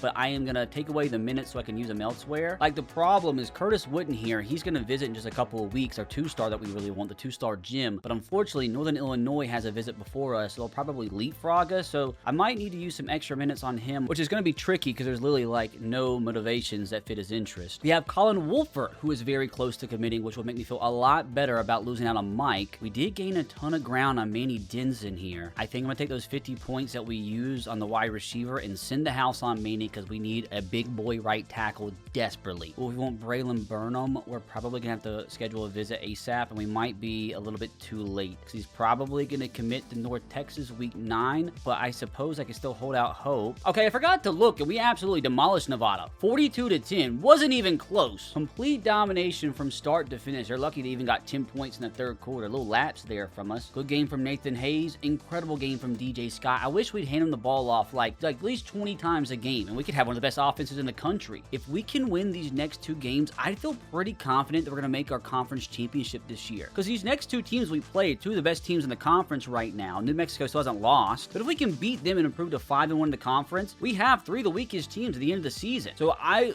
honestly wouldn't be surprised if we dropped one of these, but I'm telling you right now, if we can somehow win these next 2 weeks, this is going to be tough because New Mexico again hasn't lost this year in conference. We're having to travel to New Mexico, but if we win these 2 games, you might see your North Dakota State Bison somehow, someway, luckily, Mickey Mouse on our way into the Mountain West Conference Championship here in year 1. Now, talking about the rest of the country, Ohio State number 1, Miami number 2, BYU and Texas Tech in the top 5. You have Virginia also in the top 10 at 7-0. Texas apparently having a stinky season at 3-3. And your current Heisman watch about halfway through this season is none other than Jaden Mayava. Got Sam Levitt in 2nd, Desmond Williams in 3rd, Jackson Harrison 4th. And a little update from our team. 7 games through the season, Nathan Hayes not bad at all, man. 2,000 yards, 13 touchdowns, 2 picks, and one of those 2 picks was thrown by me. On the ground, DJ Scott averaging 5.3 yards per carry. He could easily get to 20 touchdowns on the season. We got 3 receivers having incredible years. Chris Kill, the redshirt freshman, leading us in touchdowns, and Keenan Wilson, the 80 overall defensive tackle, now with 9 sacks on the season. I mean, he could get to 15 easily. Oh my. Indiana and Tennessee's running backs already have over 1,000 yards on the year. That is insane. I thought our running back was having a good season. Got Jackson Harris from LSU leading the country in receiving yards. Oh my. Jamon Tapp from Memphis already with 15.5 sacks on the season, which makes Keenan Wilson's 9 look a little pathetic, but still leading our conference at least. Now, don't you fellas forget this week versus New Mexico, almost as important as last week with all the recruits visiting. If we win this game, it increases our chance of making the conference championship game drastically. New Mexico, like I said, still hasn't lost in conference. We're having to play this game away from home, so again, it's just not going to be easy. But as long as I'm not the one playing, man, I fully believe in this squad. We had another commitment. Colin Wolfert, let's go. Is that the only one? Apparently. A massive level up. I'm assuming that means we won again. 6-2 on the year, 4-1 in conference. The Mickey Mouse run continues. We honestly are probably going to meet all of our 80 expectations, all of our goals in his first year. Jackson Williams, Mountain West Offensive Player of the Week, 113 grabs, 116 yards. So close to getting John to commit here. I think I'm just going to go ahead and throw an extra 5 points on him just to make sure he goes ahead and commit. What we could actually do, since we're using 15 points on him, to make sure we get our one quarterback that we really wanted this year, we're going to soft sell because his interests really align for the most part on what we do well around here. So he should be committing this upcoming week, hopefully anyway. And unfortunately, fellas, I do think we're at the time where we need to remove Mike from our board. We gave it a good shot. There's just no way we're going to be able to flip him. Now, keep in mind, Colin is committed here, so there's a chance like a Missouri could come in and they unfortunately could offer more money than us. But nobody's offered him a scholarship yet, so hopefully they don't flip him. If they flip Colin Wolfert after all the hours we put into him, I'm going to be so upset, man. Now, week 9 here, we should have Curtis Witten hopefully committing as he is going to be visiting. So another big week where we have absolutely got to win. Oh, I think we're screwed on Manny Denson here. He committed to Wisconsin. Of course, Wisconsin gets a good offensive lineman. He's already visited, and we've already added like 50 points on the board for him. Like, there's a chance we could flip him, but I don't think we can offer him any more money. Oh my God, yes, we can. Hold on a second. Would it be worth it? We can only offer a max of 20, but I'm going to try it. I'm going to try it and see if there's any way we can flip them. So those 50 hours are going to be very valuable. I could like take those away and use them this week, but just on the off chance we could flip Manny Denson, we are going to offer him 20 NIL points. Now, I can't believe I'm going to do this for a 2-star, but I am on a hard sell for Braylon Burham because he's very close to committing elsewhere to North Texas. I don't know if it's going to work, but if we miss out on Denson, if he actually sticks with his commitment to Wisconsin, we've got to get an offensive tackle somehow. Now, it does get a little tricky here because we have a ton of players who still want to visit our school, but we only have so many spots left for visits to happen. So we only have one more week to schedule visits, and that's week 12 versus Northern Illinois. But we can only schedule 4 visits a week. So unfortunately, I can only offer a visit to 2 of these guys. Probably Nathan Clinton here because we do ourselves an offensive guard and we can give him the A+ playing time motivation. And I do need a center as well, man. So let's bring in another offensive lineman and go with proximity to home. So unfortunately, those are going to be our last visits scheduled of the year, which hopefully at the same time doesn't mean I'm not going to be able to land all 4 of these guys. Now, boys, we play UTEP this week. If we win this game, we improve to 5-1 in the conference. We need somebody to beat UNLV, but at least for now, we are tied with Wyoming and we own the tiebreaker since we beat them head-to-head. But what sucks, though, is if we lose another game, there's a good chance they win and surpass us. So not only is it important that we beat UTEP to beat the Miners, it is also very, very important we win because we have a multitude of recruits visiting this week yet again. Honestly, at this point, if we win this game, I'm banking on, let's say, 2 to 3 commitments this week, which would be huge. And there, my friends, is commitment number 1. John Redwine, the quarterback prospect we have been eyeing from the very beginning, has finally signed on the dotted line. Actually, I guess not, because he's only verbally committed, so he still could flip, which would break my heart, but at least this is a start. Now, is that the only one? No. We get another commitment. Curtis Wooten, the 2-star Jim. Again, I don't know how high of an overall he is. I think that's the first 2-star we've had commit. He's a Jim nonetheless. We welcome him with open arms to the North Dakota State Bison. Now, it looks like the only commitment that week, as unfortunately, it does look like we have Randy visiting this week, which is huge. Okay, it just skipped 2,000 points, which I'm assuming means we won this football game. 7-2 on the year, 5-1 in the Mountain West Conference, as the AD is happy. He's very happy with me, as we're bowl eligible, so we should go ahead and be able to mark that goal off the list. But back to the recruiting update, although we did get 2 commitments this week from 2 big prospects, we unfortunately lost out on Childress, lost out on Bisnowadi. So both of our edge prospects committed elsewhere, which is unfortunate. We also lost out on Braylon Burnham to North Texas, even though I spent 40 points on him this week. Randy Royer is somebody I desperately want. He's going to be visiting this week, and we're quite a ways behind North Carolina, so maybe I need to put the full court press on him. Yo, DJ Scott, a running back.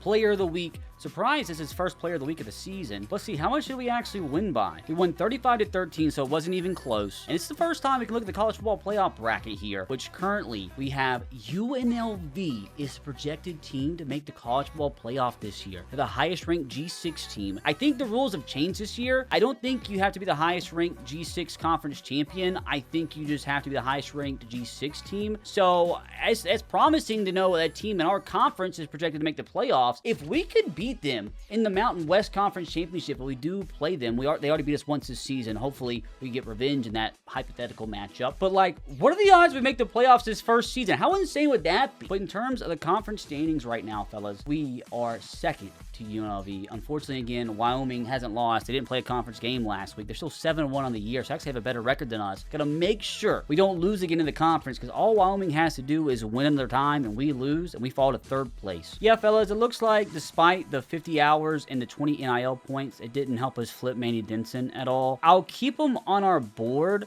and I'll keep the NIL offer out there in case something changes, but I think at this point in time, I'm just not going to use any hours on him. But I did see something very interesting. Look at the cornerback here, Dorian Mitchell. His recruitment's back open. That's why I think it's important to keep these guys on the board. Now, I don't know why Cincinnati fell back so far, but apparently we're right behind Miami, Ohio, who hasn't even offered him a contract. So I wonder if there's a chance we could swoop in here and potentially land Dorian Mitchell. Now, nobody's offered him NIL. I'll just give him a 5 scholarship offer and see if that helps at all, because like 5 NIL offers better than none. So he has no other scholarships. We need Willie to commit, man. I think I might just go full court press on him. I'm actually going to go ahead and hard sell. Dude, he'd be a massive cornerback to get in our first recruiting class. See, like, I'm scared because I don't know what to do in terms of the verbal commits. Because, like, John Redwine here, I'm still using 20 hours on him, but, like, he's committed. So am I wasting those hours? Should I be able to use him elsewhere? Or is somebody going to swoop in and steal him from me? Let's see. I'm going to take that off, and that scares me a little bit, to be honest with you. But again, like, luckily, see the difference here in Ari Ogbui. He's hard commit. I don't know what I did to make him hard commit, but there's no chance he could flip. See, even Colin Wolfert here is still just a verbal commit. I don't know what to do to change that. It's like, should I spend a week and just hard sell all these guys and just make sure to get them the verbal commit so I can use their hours elsewhere? So I'm not gonna lie, dudes, it's making me a little nervous. Oh, Randy Royer is so close to committing to North Carolina. I don't like that. Don't like it at all. If I go full court press on him while he visits at the same time, maybe I could flip him. Now, the good news, we have a bye week this week, and we also have a ton of recruits visiting this week,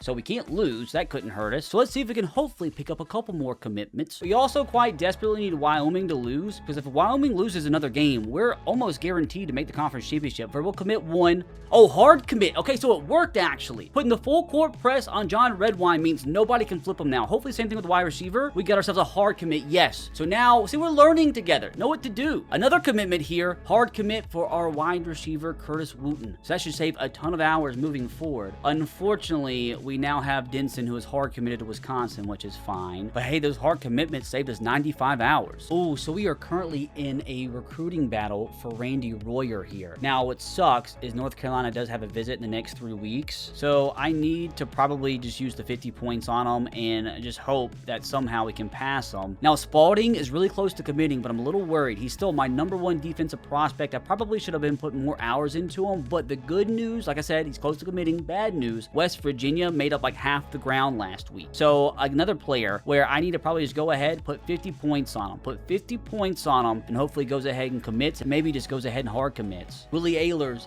very close to committing as well here, boys. Okay, so Dorian Mitchell just had 95 scholarship offers in the same week. So unfortunately, I don't think we're going to be able to land him. Still doable, though, for Alex Denson, as we're not far behind Fresno State and can still get his commitment. And like I told you guys, we do need 2 safeties. We didn't get a strong safety, but 2 free safeties should suffice. I could maybe just go ahead and soft sell him. Now, I wonder how far away we are from being ranked. I know we're 7-2 as a G6 team, but I'm wondering if maybe we just have like 1 or 2 votes, which we don't. Jacksonville State does, funny enough, who beat us week 1. So if I actually hung on to that game, it might be a different story. But in the college football playoff poll, still got Miami #1, Texas A&M 2, BYU 3, Tennessee 4, Virginia having a good season, #5. And UNLV still the only G6 team in the top 25. Which, hold on, if I saw that correctly, I think we just had some good news on the conference front. Wyoming has lost their 2nd game, which means there still is a game to give here. If we lose, we still own the tiebreaker since we won the head-to-head, but we still just want to continue to win so we can solidify our spot in the conference championship. And I feel like even though it's like tricky traveling to Hawaii here, but we should be able to get the dub. Now, don't forget, one of our main goals this year was to make a bowl game, which we have 7 wins already, so we should make a bowl game. And we're currently projected to play in the Hawaii Bowl, so hopefully we can get accustomed to Hawaii Stadium this week as we travel to Hawaii, because apparently they're taking on Memphis in the bowl game, and Memphis is good, man. They got a lot of talent, some of the most talent in all the G6. But here we go, fellas, another game that we just cannot drop. Like, if we lose, it's not the end of the world, but ideally we win. Yo, a good start, as JD Spalding has officially committed my #1 target on defense. Again, like, doesn't necessarily mean anything until he hard commits, but love to see it. It's a good start. Another commitment from Willie Ehlers. Let's go. Probably our #2 defensive target. Again, doesn't mean anything until he hard commits, but again, this is an incredible week, hopefully following another win against Hawaii. Now, I did see some bad news, unfortunately, which we'll get to in a minute. Another 2,000 points added, which I'm assuming means we are now 8-2 on the year, which is insane when you consider I'm one of those losses. Like, we could be 9-1 if it wasn't for me. But I was saying the bad news is there's a bunch of hard commitments went down. I didn't really, like, expect to flip these edges. I didn't even care about Trevon Stacy. Mississippi State can take that 2-star tight end. Now, this does suck. This one hurts. I didn't see that a second ago. Defensive tackle that I so desperately wanted, Randy Royer, has hard committed to North Carolina. He was going to be a beast. He was probably going to start for me at D-tackle next year, but we have to go back to the drawing board. Okay, that's cool. So our strong safety, Darius Guy Vance, won the National Defensive Player of the Week. So, like, this is the first time we've had somebody win National Defensive Player of the Week or National Offensive Player of the Week. 2 interceptions, 6 tackles, and a pass breakup. More accolades DJ Scott, what a game. 17 carries, 170 yards. That's why I wish we just hand him the ball off more. 10 yards per carry is insane. I really hope we can hold on to him for another season. I'll give him my entire NIL budget. And the good news is, fellas, we're playing a 2-8 NIU team this year. If we win this, we're going to improve to 9-2 on the year. And I think one more win does solidify ourselves in the conference championship game, unless Wyoming lost again last week, which we will check. Wyoming did lose, boys. I think we've actually just clinched a conference championship berth in our first season as an FBS team, and I didn't even do anything. We have had the second best offense in the league, which is a big reason why I've been so successful. Probably the third best defense, it looks like. Wyoming's defense has been incredible. But the one lone conference loss we have all year was against UNLV. We're going to have our chance to get revenge in the conference championship. Hold on a second. Hold on a freaking second. We officially, for the first time, have votes in the media top 25. I don't know how far we are outside the college football playoff top 25, but we are, that's 31st in the country, if my math is right. No, 30th in the country. Now, what sucks is Liberty is ahead of us. And if that's the case, that means they would have the G6 spot in the playoff, even if we do win the conference championship. But dude, like, imagine the trajectory this season if we would not have fumbled this football. 39-28, so relatively comfortable. They actually played a pretty good game offensively, so it was pretty even, but a really, really good game from Nathan Hayes. Did throw one interception, which is only like his third or fourth of the season. Again, DJ Scott, best game we've seen from him. Like I said, I really do hope we're going to be able to afford to bring him back. Chris Keel as well, man. As a redshirt freshman, has put up incredible numbers. But as you see, we don't meet his deal breaker, but I guess it doesn't necessarily mean he is going to leave. It does scare me a little bit. Now, good news, as we go to the coach abilities here, what we can go ahead and do is unlock the motivator tab, which unfortunately, I don't know if I'm going to have enough points by the end of the year to help get an off-season training boost to some of these positions, but I guess I'm gonna try. Or would it be smarter if we went ahead and just maxed out some of this stuff in recruiter? You know what? I think that's probably the move, because we're more likely to get all these maxed out than to use the 75 points on motivator and then get those unlocked for the off-season. So it's tough, man. Again, I don't know what's optimal here, but I know we desperately are gonna need offensive linemen, so we'll go ahead and max that out. And I guess we could use a wide receiver or tight end out of the portal. Just FYI, if you're curious, Sam Levitt leading the race for the Heisman Trophy, Byron Brown in second, Jade Maiev in third, Trinidad Chambliss in fourth. Now, I did just notice there's a few 3-stars that are expecting a pretty big NIL offer, but they don't have any scholarship offers at all. So I have 2 edge rushers that we do need to at least sign one edge, and we do need a defensive tackle. But I'm not going to offer them any NIL. This guy, Gerald Williams, actually is expecting 0. And that's exactly what I gave him, and hopefully he'll end up committing to us, because like I said, we're his only scholarship offer. Now, it's going to be trickier for some of these other guys, like Stephon Asher. He wants 55 NIL, but nobody's offering him yet. So I think he's expecting way too much. So maybe he'll just accept ours out of pity. I don't know. At least he'll get a scholarship. Raymond Rush. That's such an incredible name for an edge rusher. Unfortunately, Auburn is his top offer. I didn't realize he had an offer from him. You know what? I'll offer a 15-point NIL offer just because he has a good name for NIL. Imagine the brand deals you can get with a name of a Raymond Rush. Hey, there's a right tackle here, Daryl Chambers. Again, I'm not giving him an NIL deal, but I'll give him a scholarship. So if we've been able to win some of the other weeks, surely we'll be able to beat 2-8 NIU again. It's very important not only to clinch our spot in the conference championship. We have a lot of guys visiting this week. This is our last home game of the year, so the last chance we can bring in guys on a visit. So it'd be pretty bad, pretty freaking bad. With all we've done this season, if with our last chance for our recruits to watch us play, we end up losing. We didn't get any commits, unfortunately. We did level up again. I think that means we did win. 9-2 on the year. We are now ranked 25th in the country, boys. Chris Keel, man, we cannot let this guy leave, dude. 7 grabs, 174 yards as a red shirt freshman. Man, I really hope we have enough money, dude. And if we win this game against San Jose State, we will go into the conference championship game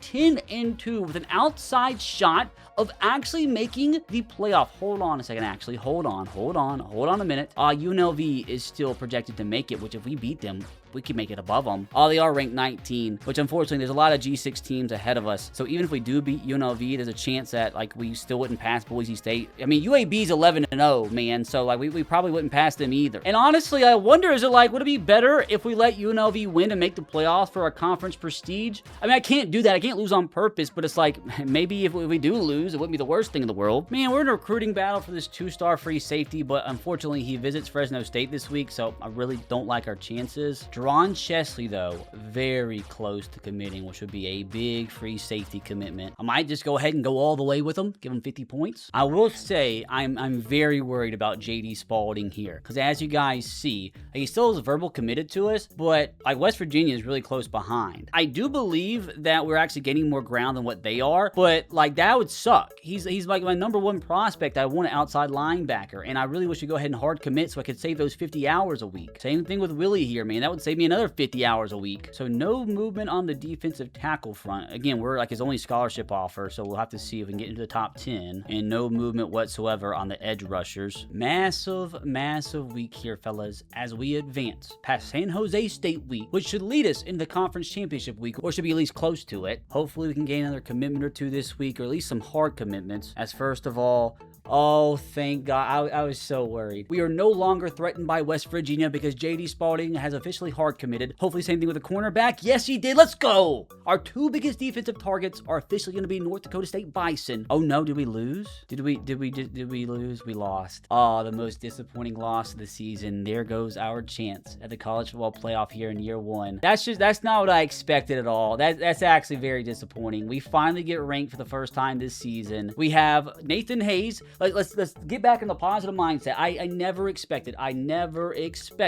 to go 9-3 this season. So I gotta stay positive. 10 wins in the regular season would have been nuts, which still sucks to lose a stinker last game of the season. But we have our quarterback break the single season passing record for us. Another record broken here by Jackson Williams, the single season reception record, which we'll check all this in just a second, see what they actually got to. And here it is, fellas. We have been invited to play the Mountain West Conference Championship game against number 16 UNLV. And it's honestly gonna suck for our conference prestige if I win this game, because it would help a lot if UNLV made the playoffs. So I actually get to go into the game loosey-goosey, because if we win, dude, that's great for the school. Like, winning the conference championship in our first season as an FBS team would be historic. At the same time, it would help us in other facets, if UNLV actually made the playoff. But you play to win the game, boys. Well, that's just very unfortunate. Like, obviously, we're looking ahead to the conference championship game. 31-10 is disgusting. What are we doing? Give up 465 yards to San Jose State. We didn't make a bowl game this year. Nathan Hayes stinker, man. Barely completed 50% of his passes. See, this is what I'm saying. Just run the ball with DJ Scott. But at this point in time, at the end of the regular season, a few things that I do want to check in on. The current Heisman watch apparently has Auburn's Byron Brown as the winner. It's up to a 94 rated. Sam Levitt in second, Trinidad Chambliss in third, Jaden Mava in fourth. So obviously all quarterbacks. The latest college football playoff bracket, again, has UNLV as the 12th seed. Virginia, man, 12-0 in the season. We have 3 undefeated teams. Virginia 12-0, BYU 12-0, Miami 12-0. No Alabama, no Georgia, no Texas. You love to see it. Oh, poor UAB. It looks like they lost their last game of the season. How unfortunate, man. A chance for them to go undefeated. Now, at the end of the regular season, I do want to update the seasonal stats here, and Nathan Hayes continues the trend of North Dakota State having incredible quarterbacks. What a year. 21 tutties, 4 interceptions, 3,341 yards. My only regret as like a coach here is I feel like we should have gave the ball more to DJ Scott. Like, there's no reason he should have less than 250 carries. I was like, look, dude's got a perfect yard per carry average. God, like, Nathan Hayes shouldn't be carrying the ball 136 times this season. Like, imagine all these carries went to DJ Scott. Now, receiving yard wise, Jackson Williams, 928 yards. A little shocked we didn't have a 1,000-yard receiver,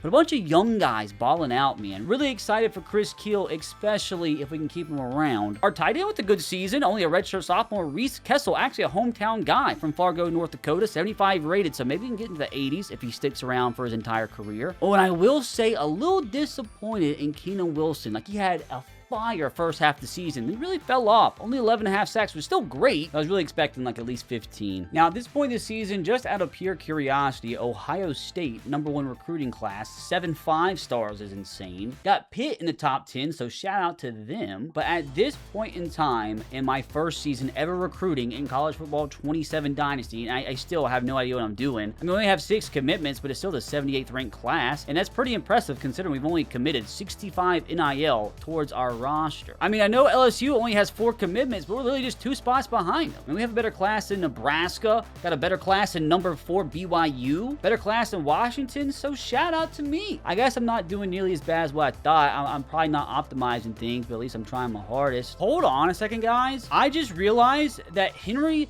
Bisnowati, his recruitment's back open and we're number 1 on his board. I know he did visit like a week or so ago. That's nice. I don't know what to say about this. I could go ahead. Do I just give him like I give him 10 points? I mean, what's 10 points? I've only used like 65 as you guys saw. I mean, I wouldn't mind landing myself a speed rush 3-star edge rusher out of nowhere. I think we're gonna go ahead and stick with the recruiter strategy. And at this point, I guess we'll go ahead and max out the running game and maybe get enough points to go ahead and hopefully help our portal chances with defensive linemen, linebackers, and DBs. I know we're really gonna need help with linebackers and defensive linemen since we've done so bad at recruiting those positions. But I don't think I can delay any further, boys. I think it is officially time for Conference Championship Week. Not only do we have a chance to reach double digits in our first year as an FBS team, we also have the chance to become Mountain West Conference champions in our first ever year. Now, I think I saw some bad news there. Don't like it. Wait, what happened? We lost Alex Denson, man. I legit probably put like 700 hours into this 2-star safety. It just leaves me for Fresno. Now, before I actually jump in to play the Conference Championship game, because yes, I'm going to play and hopefully get my first win with North Dakota State myself, and I don't like my chances since we lost week 1 to Jacksonville State, but maybe this is my chance for revenge. Now, a lot of stuff to go over though, because apparently we can manage staff here, and I'm very curious because like our offense and defensive coordinators are D-minuses. I think they were actually Fs at the beginning of the season. They must have went up because we had a pretty good year, but they're only worth 20 Dynasty points, and I feel like I probably could get better coordinators. I mean, he has the scheme guru unlocked, which I feel like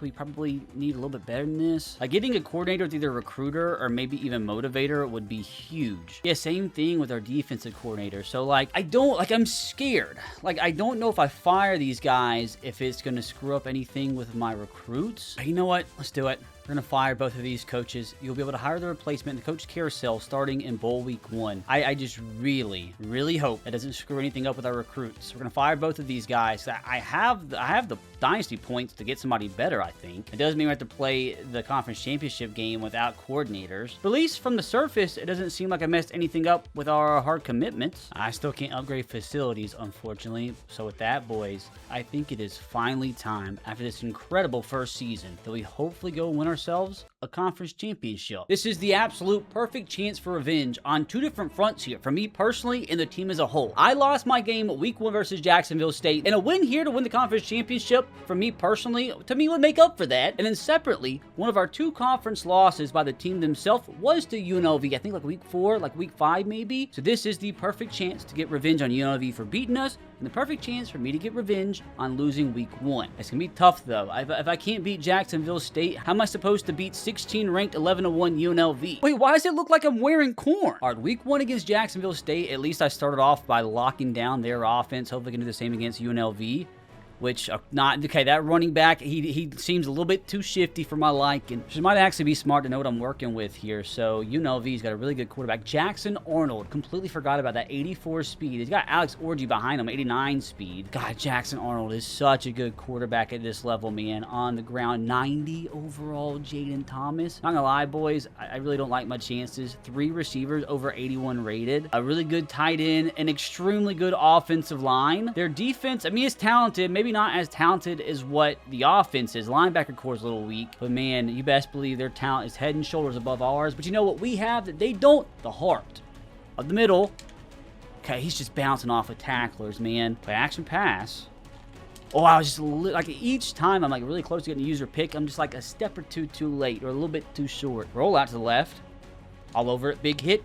We gotta force a fumble today. Oh, we get a sack, baby. Let's go. It's huge. Keenan Wilson coming up massive. Oh, 3rd down and 8. What a start to this game if we get off the field here. Oh, come on. Get to the quarterback, please. No chance. Come on, big hit. That's fine. He falls down. They might be in field goal range, but they're going to punt. Thank God. We force a stop on drive number 1. Now, can we answer, score a touchdown, and take the lead and silence this crowd? Because I got a bad feeling with this game being away, this crowd's going to be rocking. Yep, camera is shaking for the first time this season, so we just need to start off slow, hand the ball off to Scott. which he can't get through the interior. I think the goal is going to be quick and short today from the quarterback position. Nothing deep, no turnovers, and we win this ball game here. Tight end's open, throws a little bit behind him. 3rd down and 10. All right, the last thing I want here is a freaking 3 and out to start things off. Why? Please. Good throw, good catch on the run, just enough for the 1st down. X is open. There's a flag on the field. Don't like that. I think it might actually be roughing the passer, so I do like it. I think it's going to be an extra 15 yards. Give me that, baby. Roughing the passer. Going to give us the football like a little bit closer to midfield. Handoff. Okay, got past the defender for once. That's going to be a nice little 9-yard carry. Ideally, we keep the ball on the ground the entire game. If that's the case, if we can move the ball 5-6 yards a carry, we're going to win easy. Up the middle. Enough for the 1st down. You know, let's go a little up-tempo here. Try to silence this crowd. Let's go Scott out of the backfield. Give our best player the football. He's only going to pick up a yard or 2. I'm going to take a deep shot. 1-on-1, please. Come on. Come down with it, please. Williams hit him in the hands and he dropped it. That could have been the play. That could have been the one to silence this crowd. But a big 3rd down and 8 here. Hopefully can keep this drive alive. A's going to be open. The tight end. Perfect connection. Hangs on to the ball. The hometown Fargo man with the big catch to keep this drive alive. This is a very similar start to week 1. Hopefully we don't have a fumble for a touchdown. Don't like the fact that I just said that. Now I'm running speed option here, which easily could be a bad pitch and a fumble. Yeah, I got too scared. Way too scared. 3rd down and 12. Can we pick up yet again? Another 3rd down and long here. Give me that comeback route. Give me the comeback route. Threw a little bit too high, but it doesn't matter though. Good catch from the wide receiver. Dropped a pass earlier, but came up big on 3rd. Dude, our receivers with the big, strong hands on 3rd down and long this drive has kept things alive inside the red zone. Scott up the middle. UNLV's definitely keeping them at bay so far. Gonna try to rip one with them right up the middle, though. A lot of space. Big hole.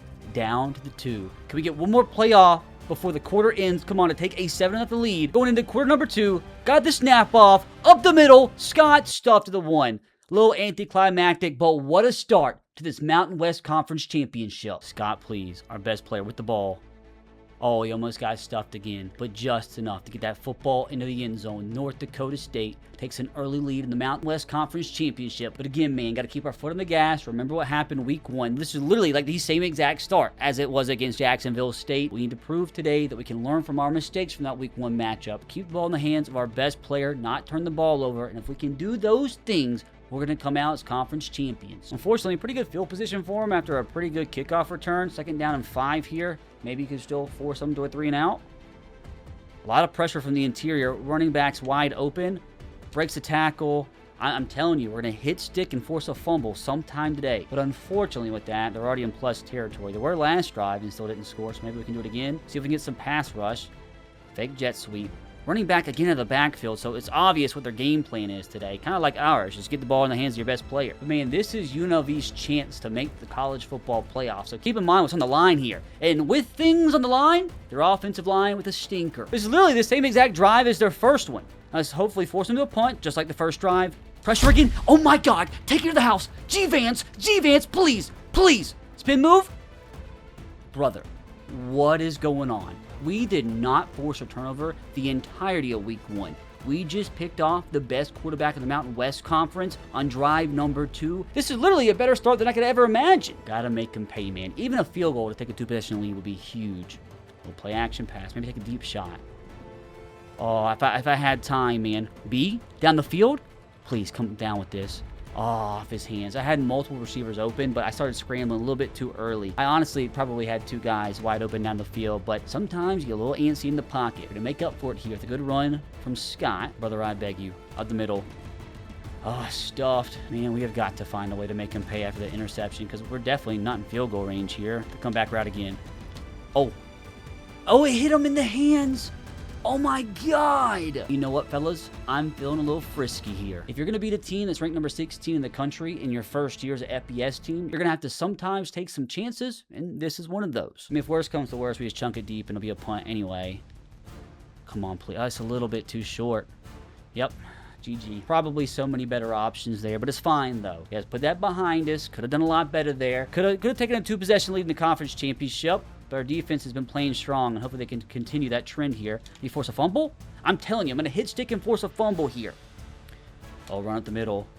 Okay, good stuff. Oh, play action pass this time. Kind of baited me, and that was almost an insane one-handed catch. All right, another chance for our defense to get off the field here. Last time in this situation, we forced an interception. Can we do it again? Got pressure in his face. Oh, what a throw, and he hangs on to it. God dang it. To be fair, that was the third time in plus territory. We were able to keep him from scoring both times, but unfortunately, not looking good for us this drive. But you know the saying, fellas. As long as you bend, just don't break. As long as we just hold him to a field goal here, be a win in my book. Oh, God, they're going Wildcat. What in the world? That's not what I expected. We're all over it. Man, I just don't know the pre-play adjustments, dude. I was trying to press. I was trying to shift my line, and I just can't get to it fast enough. I don't even know what buttons do what. I still don't even know how to press on the outside. That's not good. I'm trying to find the button, and I don't know. Okay, RPO to the outside. Oh, I got stuffed. Still can't force a fumble. Sure, eventually I'll take the time to do the custom adjustments and everything, but right now I'm just lost when trying to make adjustments defensively. That's really going to hurt us if we're ever going to win the national championship. Come on, give me a good tackle, touchdown, UNLV.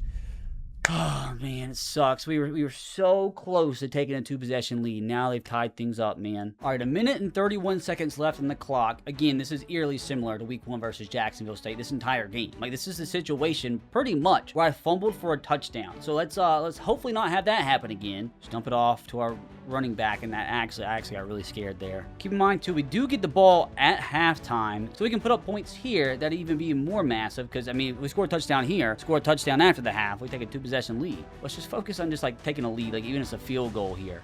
And honestly, right now, I trust the ball more with my running back than me actually throwing it. Gotta make sure, though, I don't run with him too much and eventually fumble, so he stuffed me there eventually, so 3rd down and 3. Come on, no mistakes here. The drag is open. That was almost an insane play from the linebacker, but thank God we caught that. 40 seconds on the clock. We have all 3 timeouts. I probably should have called a timeout. I'm dumb, though. You know what? Just take off with the quarterback, please. Hayes, just slide. Call a timeout. We're going to try going with the cheeky little halfback screen here. Actually, I like this setup for a little run here. Because at bare minimum, we need a field goal, which means we probably need like 10 more yards. Run up the middle. Got our big hog mollies blocking for us. That's going to be a 1st down, a little bit more. We can call a timeout with 25 seconds to go. Cheeky little screen pass here.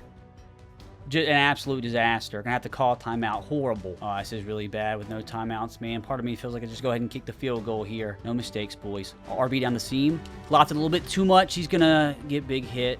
Drop the ball, which sets us up for a 3rd down and 14, 16 seconds to go. The one thing I can't do is turn the ball over or take a sack. Both of those would be disastrous. If I have to just throw the ball away, that's fine here. A running back ran into me. That's nice. Again, I'm just going to throw the ball away, I guess, to settle for the field goal. 47 yards. My kicker has 81 power. I don't like the fact that they have a kick returner back there. Oh, I might be a little bit too short. Oh, it's good. Thank goodness. We take a 10-7 lead going into halftime, unless they bring this kickback for a touchdown, which would be the most disappointing moment of my entire life. UNLV is going to need this football, take this bad boy into halftime with a North Dakota State 3-point lead. Again, keep in mind, we get this ball to start the second half. It is absolutely vital. We come back out, insert our dominance, and take ourselves our first 2-possession lead of the day. We have separation. Oh my God, he had separation on the outside. I needed a second. I needed a half a second to throw that. Scott on the outside. I probably should have took a little bit wider. Come on, man. We want a touchdown this drive, not a 3 and out. Oh, tight end is open. And I can't come down with this one. We didn't lead them as much as we should have. Unfortunately, forces us to punt the football with UNLV with the chance to take the lead here. Good punt, though. Our punter's been really good in the first few games that we played. Big hit. Come on, he's got a fumble. Pick 6 here, and the dopamine rush is going to be through the roof. Just have 1 fumble is all I ask for. I've probably landed like 10 hit sticks. I'm using a defensive lineman. That's not good. It's a 1st down, UNLV. Another RPO. We're being RPO merchants right now. Oh, God, that's why. Because we can't tackle. Man, I feel like we've been so dominant. Just haven't been able to move the ball, make the big play when we need to offensively. Just had to go short a lot, and it's just not correlating to big points. But at least we're continuing to play sound defense. Get to the quarterback, please. I'm there. I just completely whiffed like a moron. Man, at this point, dude, just got to keep them from scoring a touchdown. Got to keep them from taking the lead. Need a little bit of pressure. Another quick pass to the outside. Oh my gosh, why are we playing so far off? Huge play here, man. 3rd down and inches. You're going to assume they're going to run the ball here. They do. All over it, baby. And he stayed. No, I refuse to believe it. Oh, I refuse to believe it, dude. That's how we fall behind. Dude, we've been playing such good defense all game long, and we just let him break 10 tackles on the same play. I mean, he's arguably the best G6 running back for a region, I suppose. And the question here, boys, is can we answer? Morale's very low, not gonna lie. But hopefully a big play here on a jet sweep. Williams, cut inside. Williams, please break a tackle. He breaks that. He's gone. But a good start. Very good start to this drive. We might have to be a little Mickey Mouse with plays like that if we want to move the ball against this defense. That was honestly my first jet touch pass of college football 27. So I suppose with that being the case, let's try again here. Collins to the left side. Same play. They played a little bit better. We get stuffed in the backfield. Good pitch and catch for about 4. Oh, God. We got to have this, boys. The running back is so open. He's going to make the catch. Finally, they gave him space in the flat. Scott on the draw. Huge hole up the middle. He's going to pick up almost the first down. He did, actually. You know, let's take off with the quarterback here. It's going to be an easy first down. Block from the outside. You can pick up about 15 there. What an answer of a drive here when morale needed it the most. But the thing is here, we have got to finish. We have to settle for a field goal. Morale is right back to being a 0. Can't believe the stadium pulse is so low. Them only winning by 4. No mistakes here. Take off with the quarterback again. Hayes, we're going to slide. We are not taking any risk right now. And without taking risk, we're going to hand the ball off to our star running back multiple times in a row. Up the middle, he scores on the first carry. North Dakota State back on top. We need lockdown defense like we played in that first quarter, man. Hand off up the middle. At least we tackled there. Hand off again. Plug the hole. Good tackling. Oh, God. Last play of the third quarter here. 3rd down and 5. We get this stop, and morale is through the freaking roof. Got the short passes covered. He's going to take off. I was a little bit...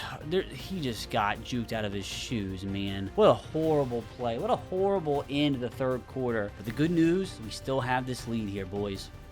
Fake pitch. We've got to make this quarterback fumble, and he hangs onto the ball. Worst comes to worst, this drive, man. Let's make sure to keep him out of the end zone. Slants wide open. I was a little bit too shallow in my coverage. But even if we hold him to a field goal, it still gives us a chance to go on the field, win the ball game in the last drive. Another interception, though, would be fantastic. Please, I actually want to call it. I want to call it. He caught that. He actually caught that. Oh, my God, that's unbelievable. All right, it's time for somebody to make the biggest play in their entire life here.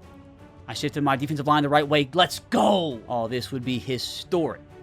Oh, good tackle. He fumbled the ball. Pick it up. Come on. Come on. Stenbrotten. Let's go. Okay, I want to make sure they don't review this. I do think it was a backwards pass, though. Oh, my God, we played that to perfection. Matthew Stenbrotten with the fumble recovery. And, fellas, we get the ball back. 4 minutes to go. The stadium pulse is rocking. Cortisol through the roof. We pick up a couple first downs. We are Mountain West champions. But actually thinking about just chunking the ball deep here. If we can get a big play off the rip, man, we can win the ball game right here, right now. I got to make sure I don't, throw interception, though. That'd be catastrophic. B is wide open. B is wide open. In stride. Catch this football. He's going to catch this football. Collins in plus territory. Dude, I'm too freaking old to get an adrenaline rush over this stuff. Scott stuffed. Oh, man. See, it's still so far from being over. One more first down, and I'll be the happiest man on this side of the Mississippi River. The shallow is going to be open in the out route. Keel, the redshirt freshman, first down Bison. They used their first timeout. I think one more first down, boys, and we could potentially clinch this Mountain West Conference Championship game and break the heart of the Rebel Nation. At least line things up for a field goal. Good tackling from the linebacker. Keel again, the out route. They're playing so deep. Keel is so close, dude. 3rd down in inches. Conference championship on the line. I suppose it's only right that we hand the ball off to the best player on our offense. Scott, the biggest carry of his life. Up the middle. He gets just enough for the first down. I don't think it's over quite yet, though. You best believe we are turning ball carry on conservative. We keep this ball on the ground with our best player, Scott, up the middle. That, honestly, might just do it, boys. Are going to be able to 12 the clock? Oh, my God, we did it, dudes. In our first season, transitioning from FCS to FBS, we have somehow, someway, brought the North Dakota State Bison their first ever Mountain West Conference Championship. All while at the same time ruining the dreams of UNLV. They win this game, they clutch it up there at the end, and they make the college football playoff. But North Dakota State for a while now has been known as a dream killer. and we continue that at the next step up at the FBS level. And with this trophy, we have already vastly exceeded expectations. Our AD only wanted us to make a bowl game, much less win the conference championship. So I don't know how long we can continue to exceed expectations, but this is a great step in the right direction and a great foundation builder to hopefully propel us to one day actually winning the national championship. Got to give credit where credit's due, man. Our defense came up massive when we needed them the most. A few broken tackles from their star running back. That's going to happen when you're playing talented players. But they did just enough to secure the dub, and at the end of the day, it's all you can ask for. What a game from Scott, too, man. 21 carries, 96 yards. By far our highest rated player offensively. You just got to hope one way or another we can find a way to bring him back next year. But don't go anywhere, boys, because we still have our bowl game to go. A massive level up there, too, for winning the conference championship, so we're going to make sure we use those points wisely. Wait for it. Here it is. Here it is. Oh, that's not what I thought I was going to see. Jackson Williams, our wide receiver, breaks the North Dakota State single-season reception record. There it is. Mountain West Conference champions. And fellas, this is just the start. Now, very curious after that who ends up making the college football playoff from the G6 position. It's not going to be us since we lost last week to San Jose State. I suppose it's either going to be Boise State, Liberty, UAB, or Miami of Ohio that ends up going into the biggest game of their entire lives. But speaking of bowl game, let's see who we end up getting matched up with. Verbal commit from the 2-star tight end Jim, Sean Forney, who he looks like a stud. Another commit. Where does this all come from? Jerron Chesley, or a stud hybrid free safety from El Paso. That's out of nowhere. Double-digit wins in season 1, though, man. Like, why do I just feel like season 2 is going to be a letdown? Wait, who's our bowl game against? Yo, speaking of the Heisman race, Trinidad Chambliss out of nowhere overtakes Byron Brown. So there's a good chance he actually ends up winning the Heisman. A good decision for him to come back to Ole Miss this year. As following conference championship week, a pretty big shakeup, as it does look like it is going to be the Boise State Broncos, as they're very familiar with this territory, have made the college football playoff.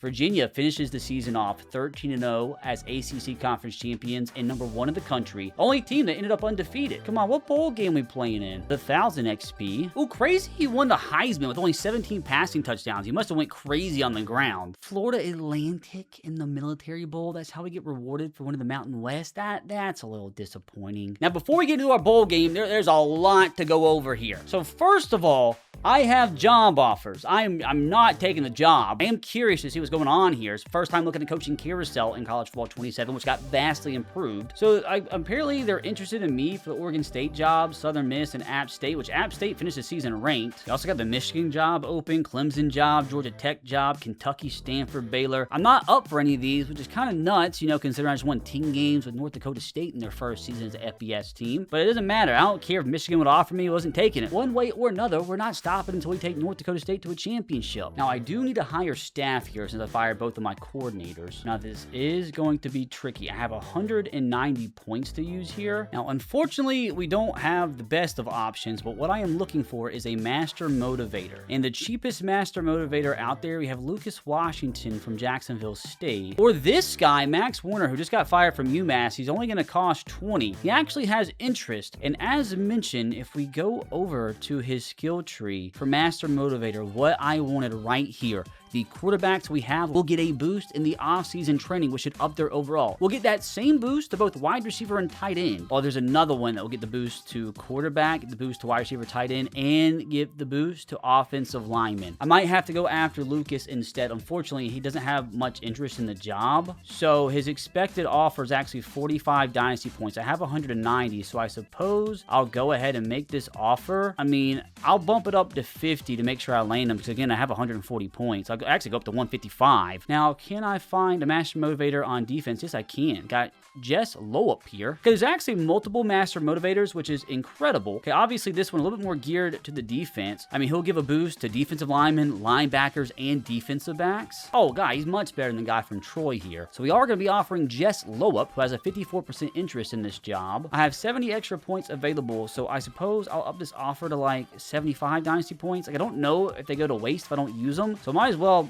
I guess we'll give him an offer of 80. Okay, so he shows my offers pending here. I only got one offer out there, both for the offensive and defensive coordinator position. So I'm assuming I probably should make multiple offers in case they both decline, which I would hope they wouldn't. This DC from Coastal Carolina will probably be my second best bet. Now, surely somebody from the list will accept the job offer, right? I'm actually a little nervous, so I'll probably actually up the offer here for this offensive coordinator from Jacksonville State that I want. I mean, I might as well use the points if I can. All right, we should be good here, right? Ooh, App State's head coach went to the NFL. So did Northern Illinois. We have multiple coaches get fired. Dabo, Brent Kiewel-Stein. So early national signing day, I don't think there's anything else I can do. We already have, what, a total of 4, 5, 6, 7, 8 commitments. Not bad, not bad at all. And still more guys on the board. And still, don't forget, we got the transfer portal to go. Now, with all that said, I do know this is our first bowl game in program history, but it's a military bowl against Florida Atlantic. We just won the conference championship. That's the peak of our season. So I am just going to advance past that because surely we can beat Florida Atlantic and surely we'll pick up our 11th win. Now, following the sim, I don't know what's happened yet, but I do like the fact that we've finished the season 100% job security. We've already met all 3 of my AD's goals. So that should give us an extra, what's that, 175 Dynasty points for next season. Now, in terms of Coach XP, I went up 2,585 points. So I'm assuming that means we did win. I mean, it was Florida Atlantic, 11-3 on the year. We got the dub. Now, the problem is, in the midst of the good news, here's some bad that you see on the screen you've probably been tracking all season long. We have so many top-notch players at risk of transfer. Our 87 rated left guard, obviously Scott, our best offensive player in the entire team. I guess technically the guard's the best player, but Scott's the best skill position player that you guys actually see. Oh, and I just hope something happens magically in the offseason, and I'm sure we might be able to pay for one of them, but I highly doubt we're going to be able to afford to bring all of them back. What a game from our quarterback. His last ever collegiate performance, 461 yards, 5 touchdowns with a 70% completion percentage to win his school their first ever bowl game. More news. He also broke the single game passing yard record for North Dakota State, which is insane because they've had some really good quarterbacks throughout the years. More news popping up. Military Bowl winner. So that's a dub. First trophy in our cabinet in college football 27. They keep on coming. Next up, yes, Jess Lope has accepted our offer to become the defensive coordinator for next season. So that's one of our top targets. How about offensive coordinator, please? I think it's Washington was his name. Please? Washington? Yes. Lucas Washington has accepted our offer to be offensive coordinator for next season. They're lower prestige than the guys that we had, but to me, it's more important that they have the master motivator because that's going to help our players in the offseason at specific positions. Oh, I want to see what this score was. 51-46. Have a freaking day. Oh my God. 679 yards to 604 yards of offense. I guess our defense took the day off, but I suppose a win's a win here. It's kind of how bowl games go nowadays. Caden Veldkamp, what a game from him. Now again, Nathan Hayes, 5 touchdowns, 0 interceptions. What a freaking bout of collegiate football here. DJ Scott, hopefully not the last game we'll ever see from him. A good one at that. 3 receivers with 1,000+ yards. Hopefully they'll all be back next season. Actually, Mekhi Collins won't because he's a senior. But hopefully Jackson Williams, hopefully Chris Kill, they all be back. I gotta say, man, a successful season number 1. And again, this is just the beginning. Still a lot more to decide in this first season though, as we are going to track this first ever college football playoff bracket. Boise State gets first rounded by South Carolina. Ohio State goes down in the first round. Indiana takes down Wake Forest. And BYU just gets past Louisville. Now, I do have to say, shout out my boy Gio Lopez, who left me here all alone at South Alabama. Made the playoffs his first year here in Wake Forest, so shout out to him. Oh, we have a rematch of last year's actual championship in the quarterfinal. Now, before we get way too deep in the actual playoff, I do want to check out the season stats. They kind of get inflated by the guys who are in the playoffs. They end up playing 16 games a year. I mean, Nathan Hayes, again, what a bow to collegiate football. 4,000 yards, 26 tutties. Ended up DJ Scott with 1,300 yards, 18 touchdowns. We had Jackson Williams lead the team with 1,000 yards. What a season from him. Chris Keel, again, his deal breaker hasn't been met, but like, come on, man. 1,000 yards here. You can at least play here for another season. And another guy I desperately want to come back. Keenan Wilson, again, we barely are missing out on his deal breaker, so maybe he'll actually decide to come back, or maybe once things change in the offseason, our conference prestige will go up to B. But leaders in college football, Dylan Stewart, 21.5 sacks. Jaden Virgin Morgan, a beast from Boise State, 21. Michael Kilbane, 20.5 from Northwestern. Martell Height from Vanderbilt, 7 interceptions on the year. Thomas Gotkowski from Miami, Ohio, 4,500 yards, led the country, 33 tutties, 13 picks. Most passing touchdowns went to Darian Mensah, the Duke transfer. 45 touchdowns to 2 picks is nuts. Sam Levitt, an incredible year, his first year at LSU. Ahmad Hardy, almost 2,000 yards, man. 15 touchdowns. A lot of really good performances from running backs this year. We had Dylan Gary from Kennesaw State lead the country with 1,400 yards to the air. Do need to look at the award winners, man, as the Walter Camp goes to Trinidad Chambliss. Bear Bryant Coach of the Year, oh, what a shocker, goes to Kurt Signetti. The Chuck Benardic goes to Dylan Stewart. Nagurski goes to Dylan Stewart as he's sweeping everything. Gonna probably be a top 5 draft pick. Jim Thorpe goes to Brandon Finney Jr. Doak Walker goes to Kawan Lacey, not a shocker there. Blitnikoff goes to Jackson Harris of LSU. Lombardi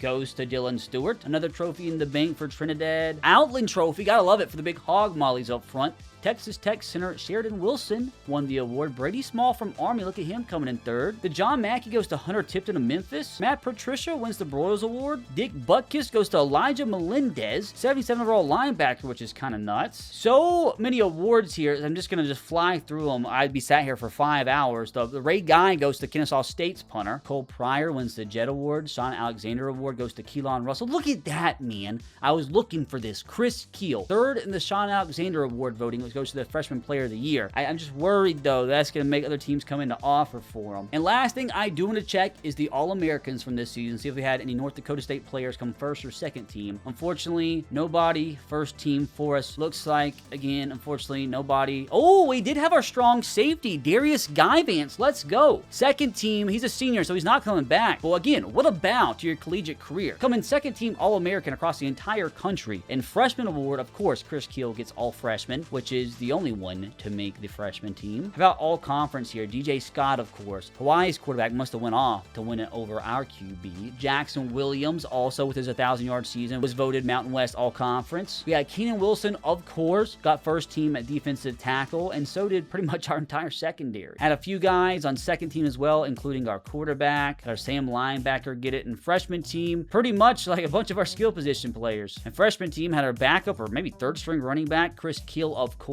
and LaDavion Jamison. And our Mike linebacker, one of our redshirt freshman corners. Now, all the awards and all the information out of the way for the end of this first season, it is now time to finally reveal who ends up winning this year's national championship. We are going to go week by week to make it a little bit more dramatic. Huge news here. Quarterfinals. We had South Carolina lose to Texas Tech. Virginia remains undefeated, 14-0 in the year as they take care of Texas A&M. Indiana beats Miami for the second straight playoff run. They advanced to take on Ole Miss, who dominated BYU. But at this point in time, I believe the favorites are Virginia and probably Ole Miss with how they took care of BYU. But again, though, you can't count out Kirk Signetti. So your first ever national championship matchup in the first ever dynasty on College Football 27 is none other. Oh, of course, Kirk Signetti takes down Ole Miss in dominating fashion. So maybe they go back to back. On the flip side, you had Texas Tech get the dub and ruin Virginia's undefeated season. So will it be Texas Tech or Indiana to go back-to-back here? So your first national champion of College Football 27. Oh, this is so dramatic. I can't take it. Indiana, of course, goes back-to-back. I mean, it's just at this point, dude, you just never count out Kirk Signetti. But we can't reminisce for too long, man, because there's a lot of stuff to go over here. So we have to set next season's roster NIL. We have to look at the facility upgrades and review our next season blueprint before we even get started with the transfer portal in the offseason. So I suppose we'll first look at the facility upgrades because I do think we need that. I don't know how many dynasty points that we currently have, but I do think we need to use them on this, which we have purchased a level 2 facility. Let's go, boys. So we got that. That's a good start. Now, we're up to only competitive facility, and that cost me an annual of 50 dynasty points. I could maybe go ahead and upgrade to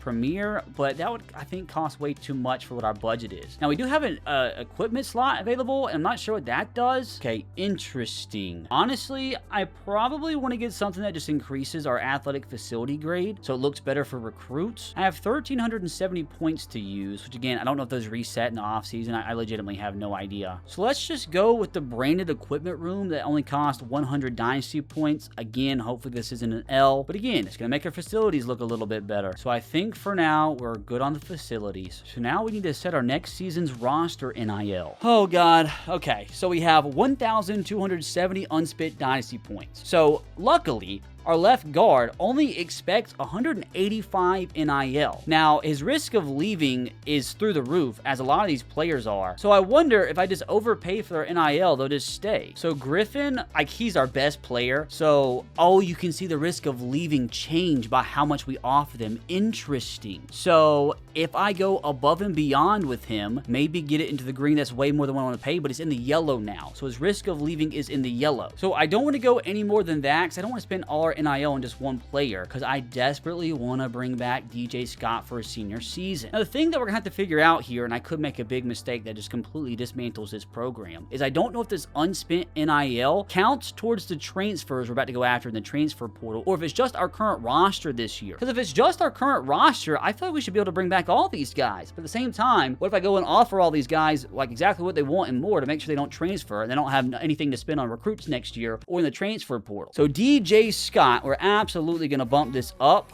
which, again, to get it in the yellow, it's going to be tough. We're going to have to overpay a little bit. I don't know if the yellow is even enough. We still have 1,000 unspent. Now, I do really want Keenan Wilson to come back. Like, he's the only guy that was even close to having double-digit sacks. I mean, if we can bring back Impey, DJ Scott, and Wilson for their senior seasons, man, that would be huge. Now, Wilson, I probably can overpay a little bit extra and have his risk of leaving in the green. Let me actually, I'll up their offer just slightly. And that still leaves us with over 1,000 points. Now, Woolen as well. Like, I definitely want to bring him back and get him into the green. Oh, Chris Keel, I've got to bring him back, man. Literally, our star freshman. Give him a 40 NIL offer. We still have 955 points unspent. And as you see, I'm kind of getting it now. So you see the recruit NIL budget. We've only spent 80, I think, on players that we've signed so far. And it suggests that we use 665 on recruits. So that might be why we have so many points unspent here. But you got to keep in mind, I can still use those NIL points on transfers. So I'm assuming, if I'm not wrong here, whatever I have left unspent can be used towards transfers in next year's roster. So obviously, I don't want to lose Zach either. So I think what I'm going to do is just sit here and offer everybody enough to get their risk of leaving in the green. I do find it cool, though, that like the players that don't meet the deal breakers, you can just offer them money and they'll come back potentially. It's like some of these guys like Ezekiel Scott. Like, I'm not giving you 60 NIL points. You're not even going to start for me next year. But then it's like Preston Brown here. He's potentially our future at quarterback and he's asking for 75. Now, his deal breaker is playing time. And it's like, you're going to start for us next year. So that's a little unfortunate that he like doesn't know that he's just probably going to start for us, unless one of the guys we get in the portal start over him. But I'm literally going to have to offer him so much money. And the problem is he might just be our backup next year. Honestly, dude, pretty much all these guys below 70 overall can go unless they're just asking for a little bit. Now, as I've kind of like went through and adjusted everybody's offer, there's some players I'm just not offering these juniors 60 NIL points to come back. They're just not even going to start for me next year. Now, with me having 630 points left after that, I feel like I should just go ahead, and I know it sucks. I know I'm overpaying big time, but I desperately don't want my top two players to leave. So it's not going to leave me with much for next year, but I'm going to try and get both of their offers into the green. So there is a very minimal chance of them leaving. That will only leave me with 515 unspent points. But if I got through the recruiting cycle only spending 80, I feel like I can deal with the transfer portal with 515 unspent. And if I can't, I'll use it as a learning experience. I mean, what's the worst that could happen? My best players come back. Now, it does kind of get tricky here. Like my backup running back, Ryan Montalvo, he wants 60 NIL points to come back, and I'm just not going to do that, especially since I'm bringing in 2 recruits potentially at the running back position. And also, DJ Scott's coming back. It is really cool, though, now that I'm actually learning this, because like certain players like Jackson Williams, he doesn't require any NIL because he loves our playing style. So at least with this being implemented into the game, it's going to be hard because sometimes you won't be able to afford to bring players back, but at least at this point in time, you don't lose a player automatically because you don't meet his deal breaker. Yeah, you got to pay him a little money, but at least you have the opportunity to allocate some of your money to keep some of the players from leaving if you can afford to. It's just like without the NIL thing, there's literally zero chance I was going to be able to bring back Griffin and DJ. So with that, boys, I guess we will look at the staff moves here to see who got hired where. Shane Beamer replaces Dabo at Clemson, which is insane because they're rivals. Dabo gets hired by Michigan. Clark Lee leaves Vanderbilt for Georgia Tech. Greg Schiano, the longtime Rutgers coach, leaves for Kentucky. Dude, see, I'm so glad Coaching Carousel got an update because this is fun. Seeing who got hired where in one screen is fun. Like Jamie Chadwell replacing North Carolina's head coach with Liberty's. Will Stein to Oregon State. Ty Helton from Western Kentucky, whose offense was flying last year, to South Carolina. This is awesome. I can even see where my coordinators that I fired went. So my offensive coordinator went to Liberty to be their head coach? Wait, am I tripping? Wait, that's true. Okay, that's crazy. Both of my coordinators went to be head coaches elsewhere. Liberty just missed out on the playoffs. They hired my fired offensive coordinator, and Western Kentucky, who just lost an absolute mad scientist at the head coach position, hired my fired defensive coordinator. Oh, I love it, dude. This coaching carousel thing's so much fun. But with that said, fellas, I do think it is... Oh, no, it's not time to advance yet. We have 45 unused coaching points, which unfortunately is not going to be able to be enough to do anything in terms of the portal. We came just a little bit short here, but by next offseason, we should have enough points to be able to start off with better interest from transfers from the defensive linemen, linebackers, and secondary, as we already do from all the offensive positions. Now, my friends, it is finally time to advance past this week, and I'm assuming we're going to see which of our players decided to stay and which decided to leave. And I'm also assuming we'll have a chance to persuade them to come back. Oh, God, dude, here goes absolutely nothing. I'm actually scared to death here. Okay, so a lot to take in here, unfortunately. So, our left guard, Griffin Impey, he does want to transfer, but the good news is there's a very high chance that we can persuade him to stay. Same thing with our Sam linebacker, so with the persuasion chance being very high. I don't know if very high is higher than extremely high, but hopefully we can bring all these guys back that I want to. But the good news is, regardless of what happens here, our stud running back is coming back. But I really hope this left guard decides to come back, man. Like, he'll probably be a 90 rated by the start of next year. Oh, yes. Oh, my God, what a start. Impey has decided to stay. So even if we lost everybody else, like the persuasion failed, I really don't care. And oh, I only have 2 persuasion chances. That sucks. Oh, so unfortunately, I'm going to be losing this tight end. I'm going to be losing this right guard. Didn't really expect the running back to come back. Oh, unfortunately, a few players that I didn't want to transfer are going to be transferring, like this cornerback, Marion Moore. I really didn't think he was going to transfer, but he did. He also has impact dev trait. That's not good. Probably one of the best dev traits in the entire team. Multiple players with impact dev trait look like they're going to be leaving me. I didn't want these freshmen to go. Obviously, lost a lot of really good players to graduation. But again, man, it could have been a lot worse. And I suppose, I don't know why we only have 2 persuasion chances. That kind of sucks. I wish we at least had like 5, but hopefully at the same time Donovan Woolen will come back. Yes, not bad at all. And unfortunately, I probably, if I had more persuasions, could bring back the other guys. But if you would have told me before the season, or even just after the off season, if the best player that we're going to lose to the transfer portal was going to be a 72 overall backup running back, man, I would have jumped for freaking joy. Now there are some players, like probably the best player is this redshirt freshman cornerback Marion Moore, who I did not want to leave with impact dev trait. Probably would have ended up turning into our #1 cornerback.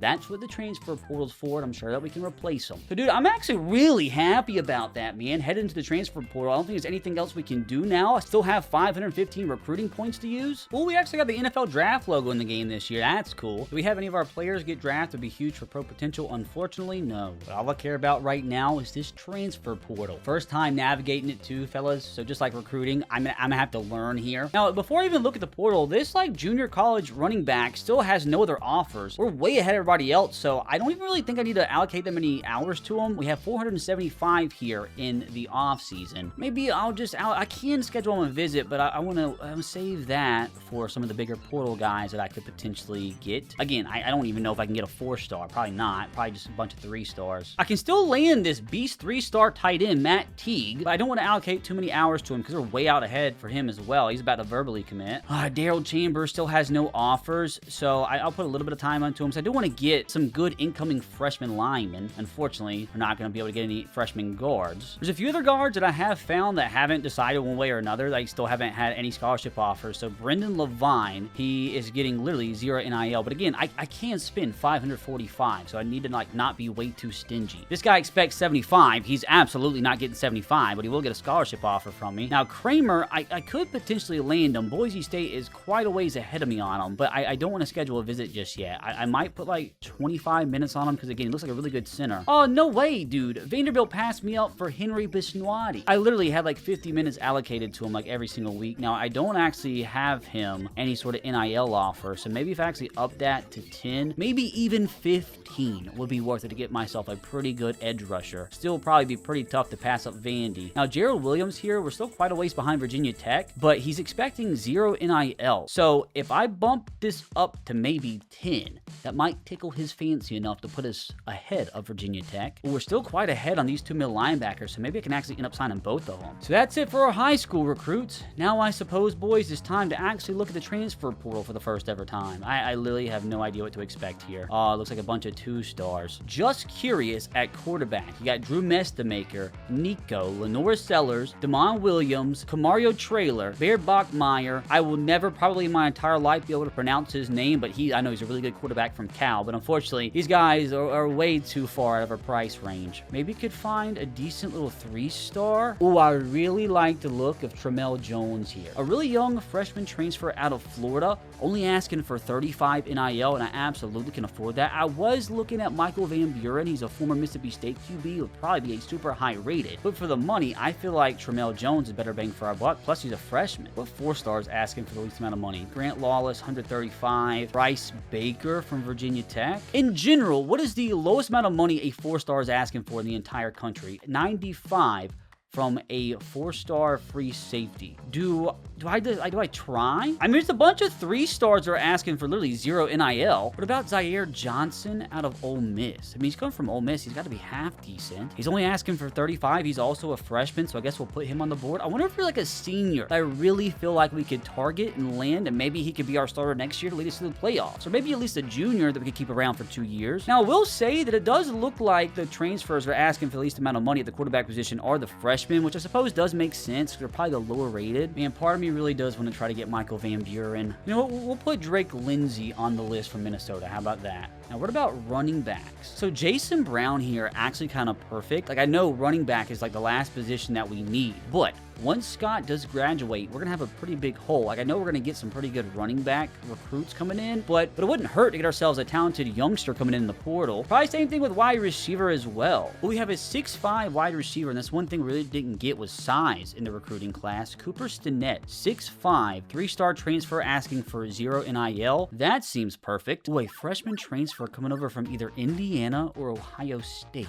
You know what? Let's go after the guy that's won a national championship. Now, offensive line is something that we desperately need here. And the cheapest offensive lineman or offensive tackle that we can find is asking for at least 10 NIL, which is absolutely fair. Now, I do like the looks of Robert Wright here out of Michigan State. Ooh, a guard from my hometown only asking for 5 NIL as a sophomore coming over for Vanderbilt. I wouldn't mind offering 5. And last but not least, we do need a transfer center. A junior from Toledo, which means he's probably a little bit higher rated. This guy from Georgia Tech's an incoming sophomore ranked 837. I guess we'll go after him. Now, this is where we got to get strategic, man. Oh my gosh, Stu Lutz. He's 6'7" at the edge position. Are you kidding me? Of course we're going after him. Ooh, Vic Shaw out of New Mexico State only asking for 55 as a speed rusher. That honestly might be the best bet. I could get Cole Funderbunk here as well. I mean, I could double up at edge. As you guys know, defensive tackle yet again, another position that we desperately need. Ooh, and this transfer from USC is literally asking for 0. I mean, he's a freshman, so probably pretty good. And then a James Madison transfer asking for 40. We can do that. Oh, and unfortunately, I just noticed we have a full list, so I'm going to have to cut it down one way or another. 35 minutes later,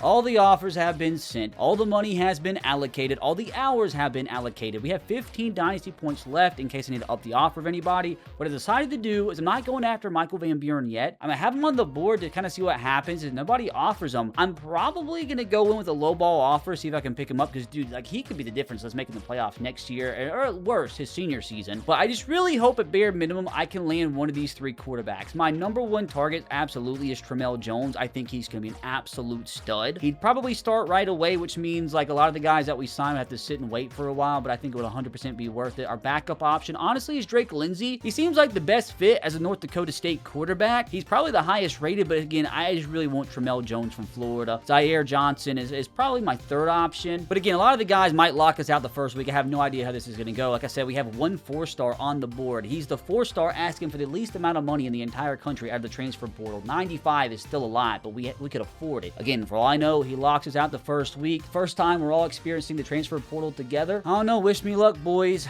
Gotta be great. Yo, hold on a second, boys. We are second on Tramel Jones' list. I forgot. I did up his money a little bit, up to 50. We are second on his list. We are quite a ways behind Memphis, so it's a little unfortunate. Zaire Johnson locked us out. That's fine. Gives us extra hours to use. And Drake Lindsay has 0 offers either, aside from us, so maybe we'll, like, fly up his list here soon. Now, we absolutely have got to schedule a visit with Tramel Jones ASAP, boys. Now, playing time is huge, so maybe, just maybe, honestly, dude, we're going to have a perfect chance to hard sell here. Tramel literally loves all that we have to offer here at North Dakota State. I do feel like it's going to be relatively tough to pass up Memphis. The free safety locked us out, which doesn't surprise me because he's a 4-star. I don't think we're at the point where we can get a 4-star yet. And so did our cornerback transfer. So did the running back too. That's unfortunate. I do want to see if I can find myself a transfer running back that's not Jason Brown here. Dude, Ray Dunbar out of Western Michigan. That sounds like an incredible running back name. Get him an NIL offer ASAP. Now, the only transfers interested in a visit are Cole Fundenberg, Vic Shaw, both edge rushers, with Vic Shaw way behind Duke, but maybe, just maybe, we can pass him up here. We might even be able to up our offer quite a bit because we have a lot of money left over. And Vic Shaw more than likely would easily be our best edge rusher next season. I mean, it's like, do I go ahead and just give Michael Van Buren a decent offer? Because, like, dude, he could easily start for us the next season or two. I think I'm going to put the full court press immediately on Robert Wright here because we really need talent at the offensive tackle position, and Florida Atlantic jumped way out ahead of us. Ooh, we're in second behind Missouri for the center transfer, so we're definitely going to allocate more hours towards him. 20 more minutes behind me. Time to advance into week 3 of the transfer portal. Hopefully, maybe get our first commitment. No, but we did have somebody lock us out. Now, we gained a ton of ground on Memphis this week for Tramel Jones. We're still a little bit behind them, but if they don't bring him in for a visit, dude, we might be able to land him, actually. I need to, it's like I probably just need to go ahead and go 50 points on him. Michael Van Buren, we gave him 135 points, but we're not even in his top 10. Oh my God, Drake Lindsay, we're number 1. Oh, this is kind of nuts. What if I get both Tramel Jones and Drake Lindsay? What do I even do at that point? Okay, fantastic news here, as we're currently number 1 on Ray Dunbar's board. Also number 1 on Cooper Stinnett's board. Same thing with Andrew Barker. Dude, this was an incredible week. Flew up the board on Robert Wright as well, so we're going to go ahead and schedule this visit here with him. Dude, I got a good feeling this transfer portal is about to be elite for us. Ooh, all the way up on Micah DeBose as well. Lutz does want to visit. There's, like, apparently not many that do want to visit me this week, but at least he's one of the few that proud the Marines. So I did bring in a few more transfer targets on the board. Like I told you guys, didn't have a strong safety on the board at all, but now we found CJ Coombs. Just give him a 5-point offer, which literally allocates every single NIL dollar that I had to my name. Another 15 minutes. It is time to advance to another week, and I feel like going into week 3 will be the biggest week, or actually into week 4 of the transfer portal. Oh my gosh. So with that, fellas, but let's see what happens here. We're literally about to figure out the future of our franchise. Oh, God. Okay, so start off with a verbal commitment from Roderick Otaw. That's nice, but that's it, though. We did, unfortunately, have our big defensive end, Vic Shaw, commit to Duke. It was kind of a long shot. He was, like, honestly, one of the best options for us. God, but unfortunately, boys, we are still behind for Tramel Jones. We're still not even on the board for Michael Van Buren. A lot of decisions are going to have to be made this week, boys. Now, unfortunately, with my eyeballs currently being the same color as a fire extinguisher, you're gonna have to deal without my face cam for the rest of this season. But we've officially made it to week 4 for the off-season recruiting cycle, which means we should get some pretty big news here. Unfortunately, we are still in a recruiting battle for Tramel Jones here, and he is going to be visiting Memphis, so unfortunately, it does not look like we're going to get ourselves our main guy. But even if we do miss out on these 2 guys, it's looking really good for Drake Lindsay here. Again, he wasn't my first option, he was really my realistic option number 2, but I wouldn't be mad at landing him at all. I'm actually going to make Michael's offer a little bit lower, but on the flip side, send the full court press his way. Again, this is the final week of the offseason transfer portal, so we've got to lock in here. Things look really good on Dunbar, so I'm probably actually going to take a few of the minutes off of him because we need to save him for elsewhere. It also looks like we should be able to land Devin Callaway. Things still looking mighty good for Cooper Stinnett. Same thing for Andrew Barker and Matt Teague.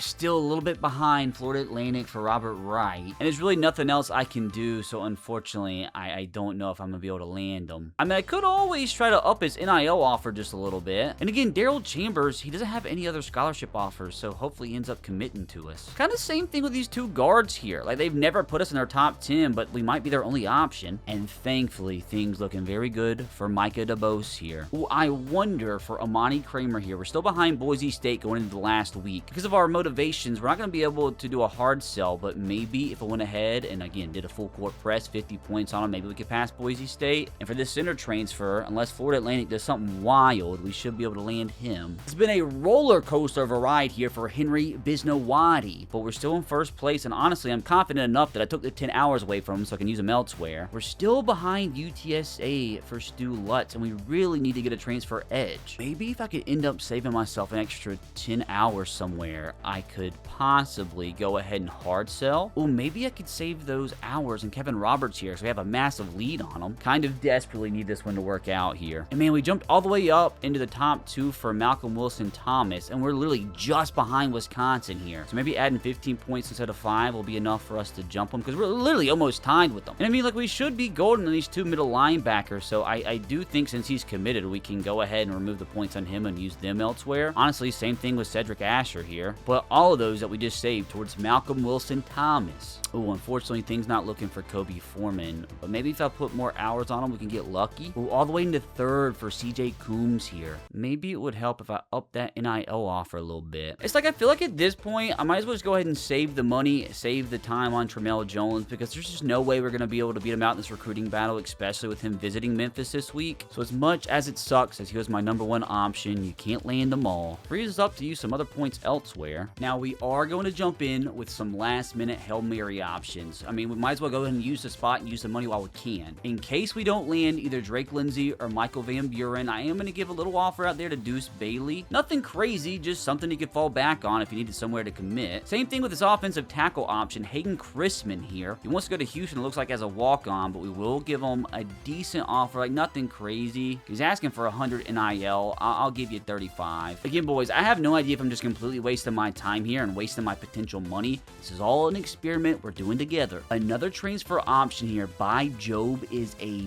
beast. He would actually be our highest overall player in the entire class. Again, I'm not going to offer anything way too crazy, not gonna break the budget here. I'm gonna offer him, let's say, 40 Dynasty points. Do a little social media search. Now, I don't know why I didn't go after a transfer outside linebacker, but I like Justin Okoronkwo here. Again, there's a very minimal chance that we actually land these guys, but you might as well use every last dollar possible. And with that, fellas, I think it is officially time. The most important part of this offseason, the final week of the transfer portal / offseason recruiting. I just desperately need us to sign one of these quarterbacks, and we're gonna be well on our way to going back to back in the Mountain West next season. I mean, ideally, we land Michael Van Buren, but I just really have no idea what to expect here. Bare minimum, Drake Lindsay will be perfectly fine. Here goes absolutely nothing, fellas. A year in the making, our first ever recruiting class. Have legitimately probably spent 5 of the last 24 hours of my life literally just recruiting on its own. Maybe even more than that, if I'm being honest with you. Might be like 6 or 7 hours. Now, off the rip here, our first commit, 3-star Gerald Williams. We will absolutely take it. We needed some big-time interior beef, and we got that here with Gerald. Next commitment,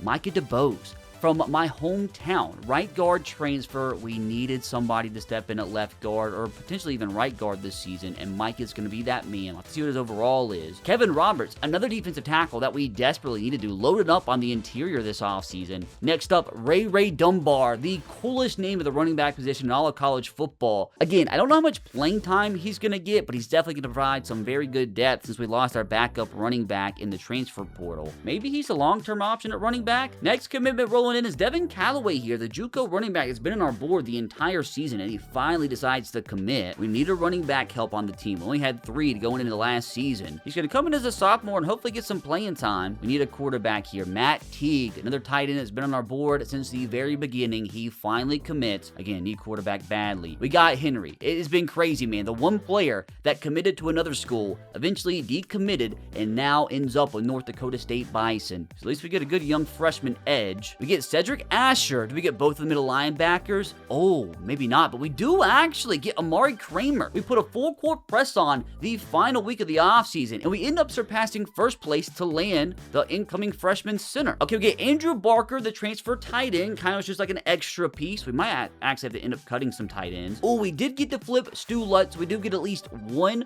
transfer edge rusher. Remember, he's 6'7", so he's a big boy coming in. I'm still worried we haven't seen quarterback until now. Drake Lindsey, at bare minimum, is going to be our starting quarterback next season for the North Dakota State Bison. Again, I'm hoping maybe Michael can slip in here as a commitment. I'm not really expecting it, but I am A-okay with Drake going into next year as our starter. But maybe I can be surprised. No. Cooper Stinnett, a transfer wide receiver. I'm expecting him to get some playing time. He is a young guy, but relatively talented, so I'll have to see how he fits in with an already super talented wide receiver room. Strong safety CJ Coombs, literally a last-minute option that we got. We just started recruiting him heavily like 2 or 3 weeks ago. We end up landing him. More commitments rolling in, man. Malcolm Wilson Thomas, another guy that we ended up landing at last minute. Dude, our D tackle class was incredible, as I think that was the final commitment. But unfortunately, didn't get the transfer cornerback. Foreman goes to Colorado. Didn't land Hayden Chrisman. But so many commits, man, as we did lose Robert Wright to Florida Atlantic. But after all the hard work, blood, sweat, and tears, on National Signing Day, with a total of 24 commits,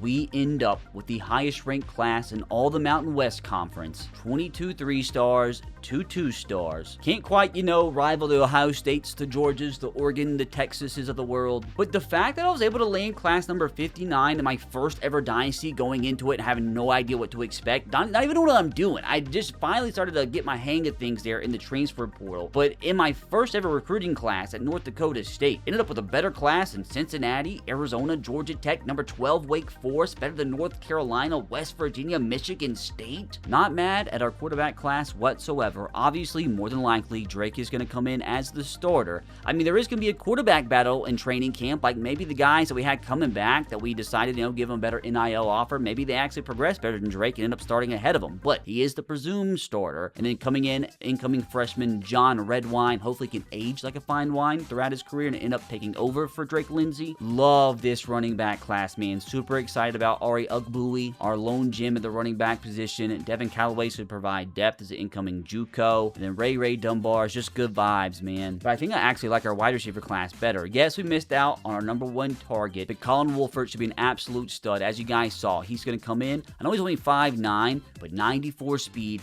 95 acceleration with the takeoff ability. And then Curtis Wooten, dude, probably the most excited I've ever been about a 2-star. 6'3", gritty possession, has an ability, fan favorite, has impact development trait. I completely forgot. You can see the depth traits now. 86 speed at 6'3" is not bad at all for a 6'3", 2-star receiver. And then Cooper Stinnett, the guy we just brought in, I don't know what his overall is yet. We'll see all that in just a minute, but he also has impact depth trait. That's huge. Wolford has star. Dude, what in the world? Unfortunately, John Redwine just has normal. Drake Lindsey does have impact at running back. Oh, dude, Ugbui has star. Callaway has impact, and Ray Dunbar has normal, but dude, that's still an incredible class. So I have to make sure we keep track of these dev traits. And again, I love this tight end room. I was only supposed to sign one, but hey, sometimes you just gotta sign the talent wherever it can come in at. Although Teague does have normal, I'm excited about him though. Sean Forney, 2-star with impact. He's gonna be fun to see how he develops. And then Andrew Barker does come in with normal dev, but should come in as a pretty high rated as a transfer freshman. And the offensive tackle, we didn't land one.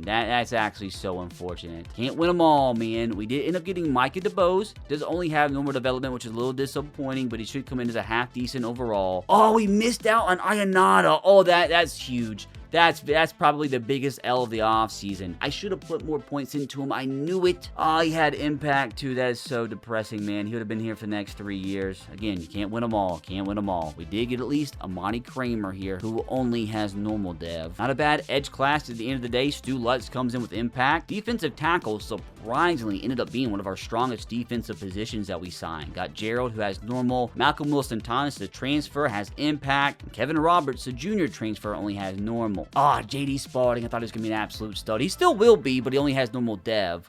Both the middle linebackers I'm excited about that we got. They only have normal. But Willie Allers, our cornerback that I've wanted to get since day one, does come in with impact 90 speed, so he's going to be fun to watch over these next few years. Free safety, Jerron Chesley also comes comes in with impact depth trait. And last but not least, our transfer strong safety. Again, I'm super lucky I even got him. I'm happy just to assign one strong safety, but he does come in with normal dev, but he still should do a job for us. Wait, we can already get into position changes. Oh, wow, dude. Drake Lindsay is going to come in as a 78 overall quarterback. Now, he's not going to be fast, but he still can progress this offseason. He might be our first quarterback to be over 80 rated today. Now, I still want to see how Preston Brown can develop, how Xander Smith can develop, especially because when I have kids, I'm going to name my first boy Xander one day. He holds sentimental value in my life, so hopefully he can develop to be half decent at least. But man, Preston Brown might have to get some playing time because as you see, he's got a bunch of physical abilities, and that seems pretty awesome at the quarterback position. At running back, Ray Dunbar comes in as a 76 overall, so by the time he potentially starts for us next year, he should be potentially into the 80s. Excited to see how a lot of these players can develop in the offseason. A little disappointed though in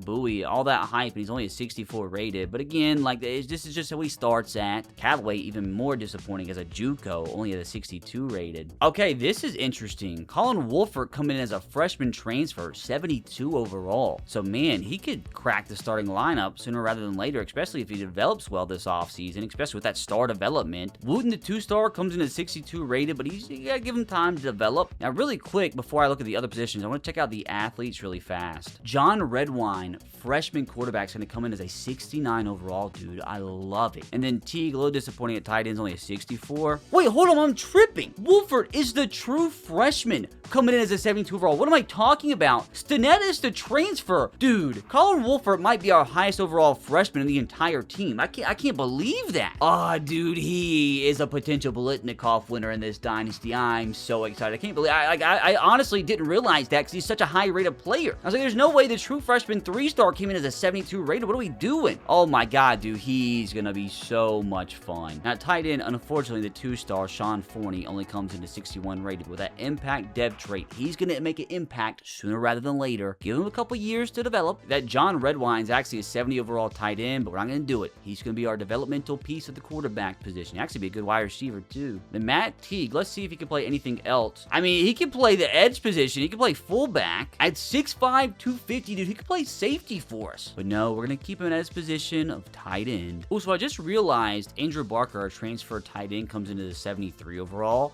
So by the time that Kessel graduates, like, he should be able to step in and be just as good. Now, offensive line is absolutely positioned. We need to lock in here and make some very important position changes. It's just so disappointing that we missed out on our tackle transfers. I mean, left tackle's fine, but you look at right tackle, man, it is pathetic. But I suppose it's as simple as converting Alex Jenkins over. He can start a right tackle for us at 73 rated, and again, he should get better in this offseason. And Micah DeBose, our transfer that we just brought in, we can go ahead and convert him to center. Now, that doesn't look too bad. We just definitely need to bring in some pretty good transfers next season because we're going to be losing a ton of seniors, including the best player on the entire team. Oh god, edge is bad. Which I suppose, thank goodness I brought in Stu Lutz, because he can play right edge for us. Yeah, we're definitely going to have to go heavy in the transfer portal next year, the edge position, if we want any chance of making the playoffs eventually. Which, honestly, I guess I could go ahead and convert some of these defensive tackles to edge. Like Kevin Roberts, a D tackle transfer we just got. We can make him a 76 rated left edge. Like, don't mind if I do. And behind Keenan Wilson, we should be set at defensive tackle for a while. Like, even Malcolm Wilson-Thomas comes into the 75 overall sophomore. Jared Williams, not bad either, 68 rated true freshman. 92 strength for Malcolm Wilson-Thomas is incredible. Ooh, Cedric Asher, I know he's only normal dev, but he has a physical trait. He's 70 overall as a true freshman, so he'll probably actually get some playing time, which again, I really wish we got a transfer Mike linebacker. JD Spalding, not the 70 overall that I was hoping for, but comes in as a 68 rated true freshman. I've seen worse today. But yeah, outside linebacker is somewhere absolutely going to have to hit next year's transfer portal because we have nothing but seniors on the outside. Wait a minute here. Oh, Roderick Otah, 65 rated incoming freshman middle linebacker. He's a much better edge rusher. And as you guys saw, we desperately need edge rush help. So Roderick, I know you're going to be undersized at 6 foot 225, but welcome to the right edge position. He only has normal dev, so like there's a really good chance that Stu Lutz passes him up in this offseason. But man, dude, that's at least going to help us for depth purposes. And oh man, cornerback is so weak. That is so unfortunate. Willie Eilers, he's probably going to get some playing time. Comes in 67 rated impact, so he's definitely going to make an impact for us at free safety down the line, probably in another season or two. Oh, and it does look like CJ Coombs is going to come in as our starter. We lost our absolute stud of a strong safety in the offseason at graduation. Hopefully he can develop a little bit this offseason, maybe to like a 74, 75 rated, and maybe at that point can become an all-conference safety. Now, with cornerback being so insanely weak, we're probably going to have to convert some of these safeties around. Ford here makes for a half-decent boundary corner. Oh, and Will Steele not bad at the cornerback position either. We needed it desperately. Okay, that looks much better. Although we don't have much speed, our fastest cornerback as a true freshman is probably going to have to redshirt. But hey, we got to start somewhere. Oh, and just now realizing that we got to make sure we recruit kicker and punter next year. I didn't even know both these guys are going to be senior. But position changes now complete. I mean, it could be a lot worse, but we'll know for certain what we can expect from this team for next season once we simulate past this week and see those training results. Oh my gosh, we got 10,000 XP. Don't know where that came from, but we're definitely going to use it wisely. Okay, hold on a second. Scott, our running back, just had his depth trait increase to impact, so that's phenomenal. Anything else? Any more good news? Oh yes. What is this? Oh, let's go, dude. Our freshman phenom, now sophomore, Keel at wide receiver. He got his depth trait upgraded to impact. Oh, another one. Keep it coming. Williams, our, I think, senior receiver this season, also got his depth trait increased to impact, so that should really help out the training results. Even more, dude. Come on. Wilson, after his massive, 12 sack season a year ago, now up to impact. Maybe he can even get to like 90 overall in the training results. Dude, how good of an offseason do we have? My God, Crumby, free safety up to impact. It's a bunch of seniors, unfortunately, so not really going to help them in terms of their development long term, but we'll take it at least for this cycle of training results. Well, even Coombs, the strong safety we just got. He had normal coming over in the transfer portal. Now up to impact. Honestly, to me, boys, this might be the most important part of the offseason. Okay, hold on a second. Drake Lindsay here, our transfer, didn't upgrade at all, but Preston Brown right behind him up to a 78 rated. Do we have ourselves a quarterback battle on the horizon? I didn't even think it was going to be close. I thought Lindsay was getting to the 80s. Oh, man, I kind of wish that didn't happen because now I'm going to have to actually make a decision. I mean, it's like maybe I shouldn't even have gone after a quarterback in the portal. I mean, I could use that 80 NIL points elsewhere. We'll have to figure that out in the preseason next year, man. Running back DJ Scott up to an 87 rated, so he's got to be the best running back in the Mountain West at least. Dunbar didn't go up at all. Mitchell did though, up to 74. Okay, Chris Keel, dude, as a redshirt sophomore, up to an 83 overall. He's gonna be our #1 receiver, and it's not even really close. Jackson Williams at least got up 1 to 79. We had Ladavian Jameson out of nowhere get a +7 to 79 rated, and our transfer Cooper Stinnett up 7 in one offseason to a 78. And keep in mind, he's just a redshirt freshman, so he's gonna be around for a while. Carver Judd up to a 73, so we got some really good improvement from our wide receivers.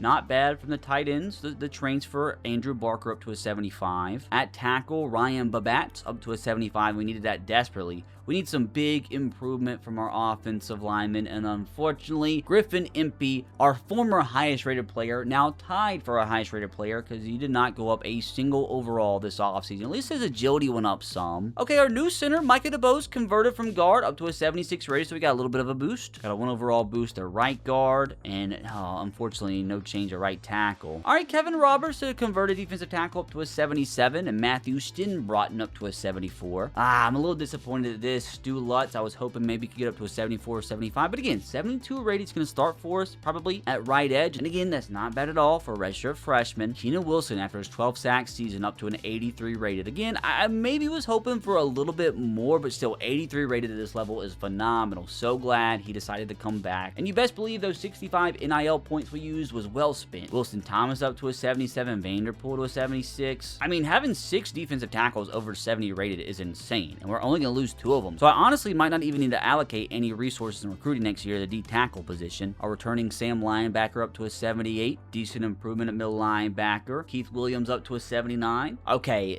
this is what we desperately needed, boys, with how weak our cornerback position was. Najee Nelson up to a 76. Mikael Ford, the converted safety, up to a 75 overall with a +9. Oh my God, that is huge. And Will Steele up to a 73. Dude, these training results completely revamped this cornerback room. Oh, wow. Okay, I don't know how to feel about this. Jalen Crumby, our all-conference free safety who just got himself a boost up to impact dev trait, he got passed up by Talon Edie. Okay, don't know how to feel about that. I probably will still start Crumby just for the experience, but at least we have ourselves who will probably be an 80 overall free safety for a senior season. Strong safety. Oh my god, dude, the improvement we're getting in the secondary is insane. CJ Coombs up to a 77 overall, so he's definitely going to start as a senior with those 2 physical abilities. But behind him, Ben Shep looks like he's ready to step in once he graduates, and he might be an 80 overall come next season. So I'm not going to lie, dude, those training results,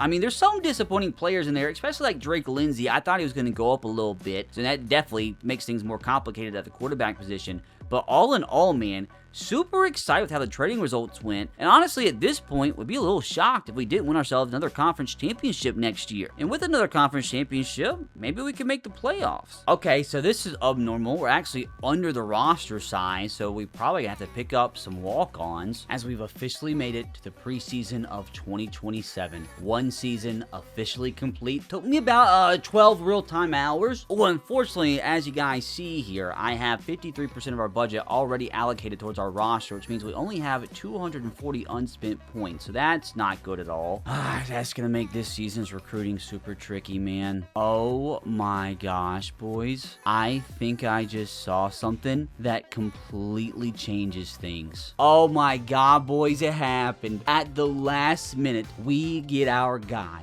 Michael Van Buren has joined the North Dakota State Bison, and I think he has to be our starting quarterback. I was wondering where all our NIL points went, but oh my gosh, talk about one of the craziest quarterback rooms in team history. 80 overall, Michael Van Buren. My god, boys, this could be our year, which is definitely going to be tougher than a year ago, man, because we have to take on Vanderbilt, and I have to take on Texas. But you best believe if we win those games, or at least maybe just one of those games, you could see your North Dakota State Bison in the playoffs, especially if we win the Mountain West Conference, which we don't even have UNLV on our schedule this year, so it could possibly be a cakewalk. But I say that to say everything we have just witnessed is going to have to wait until next episode. To avoid this video becoming the length of the longest ever motion picture film, this rebuild is going to have to turn into a series, but you best believe this rebuild does not end until we bring the North Dakota State Bison to their first ever college football playoff championship. So episode 2 of this series, fellas, not going to be too far behind. So make sure if you haven't, click that subscribe button so you don't miss episode number 2. And while you're here, as I go take a nap, a long nap since I've been recording this video for 12 hours straight today, you can click the right side of your screen to watch another College Football 27 video, or the left side of the screen, which will have episode number 2 of the series once it comes out. It is officially time to hibernate.